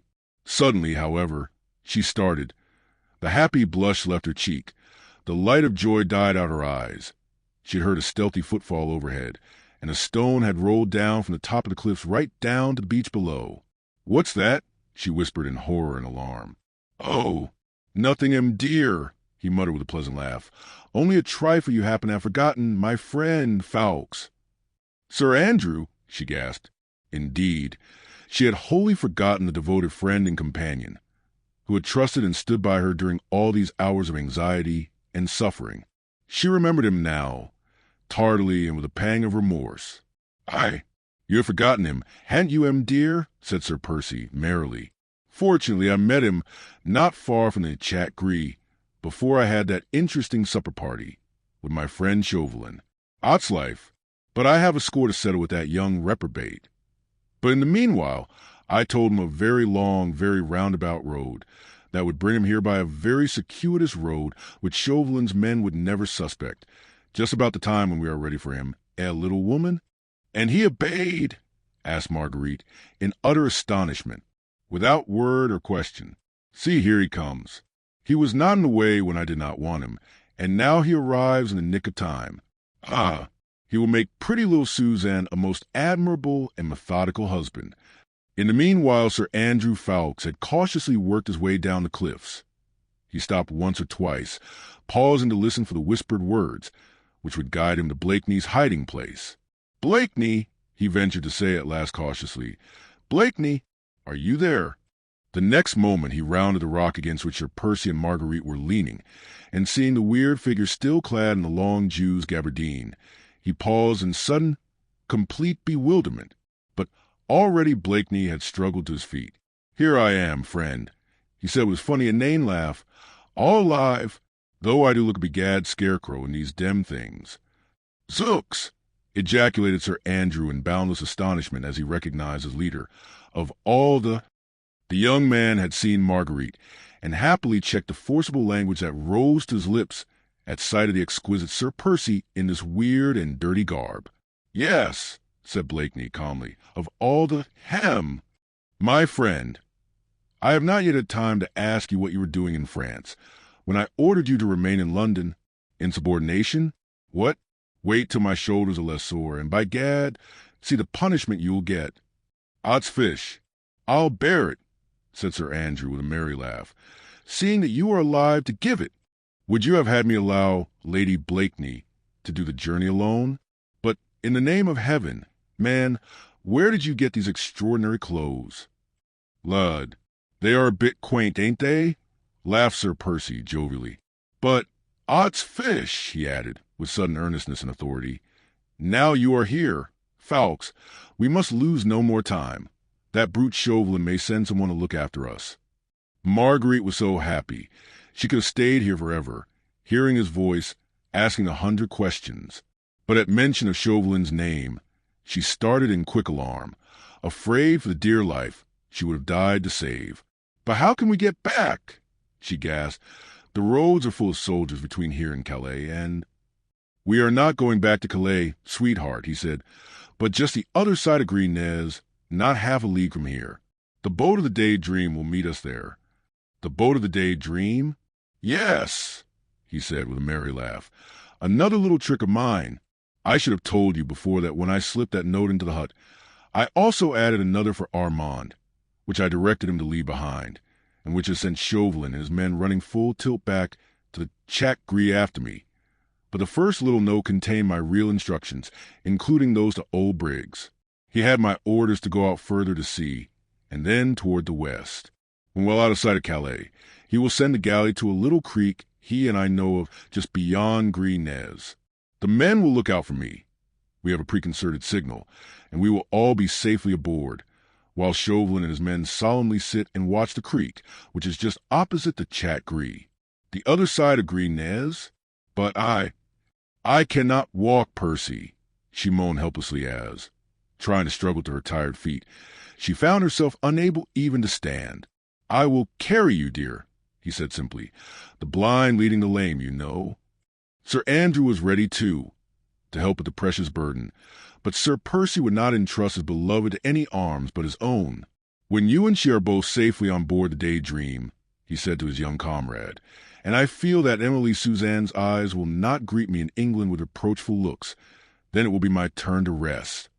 And his arms, still vigorous in spite of fatigue and suffering, closed round Marguerite's poor, weary body, and lifted her as gently as if she had been a feather.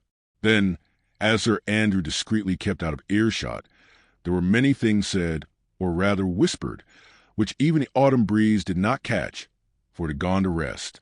All his fatigue was forgotten. His shoulders must have been very sore, for the soldiers had hit hard, but the man's muscles seemed made of steel, and his energy was almost supernatural. It was a weary tramp, half a league along the stony side of the cliffs, but never for a moment did his courage give way or his muscles yield to fatigue.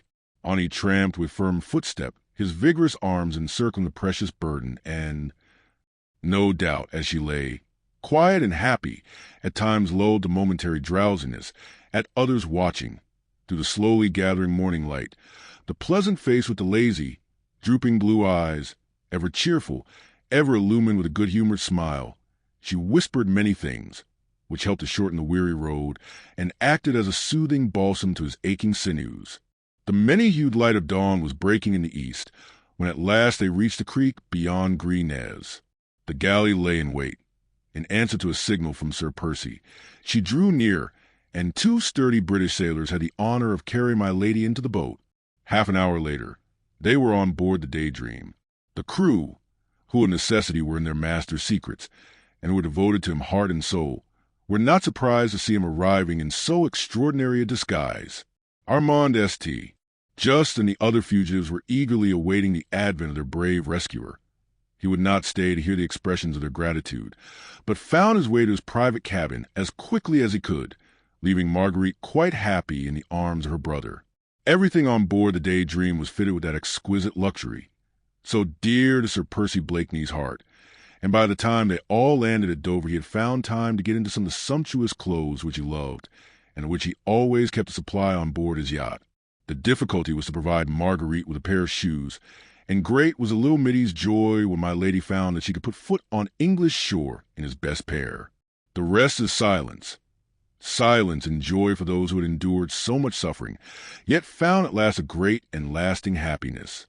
But it is on record that the brilliant wedding of Sir Andrew Ffoulkes, Bart, with Emily Suzanne de Tournay de Basserive, a function at which H.R.H. the Prince of Wales and all the elite of fashionable society were present. The most beautiful woman there was unquestionably Lady Blakeney, whilst the clothes Sir Percy Blakeney wore were the talk of the jeunesse dorée of London for many days. It is also a fact that M. Chauvelin, the accredited agent of the French Republican government, was not present at that or any other social function in London after that memorable evening at Lord Grenville's ball, and of the Project Gutenberg e-book The Scarlet Pim.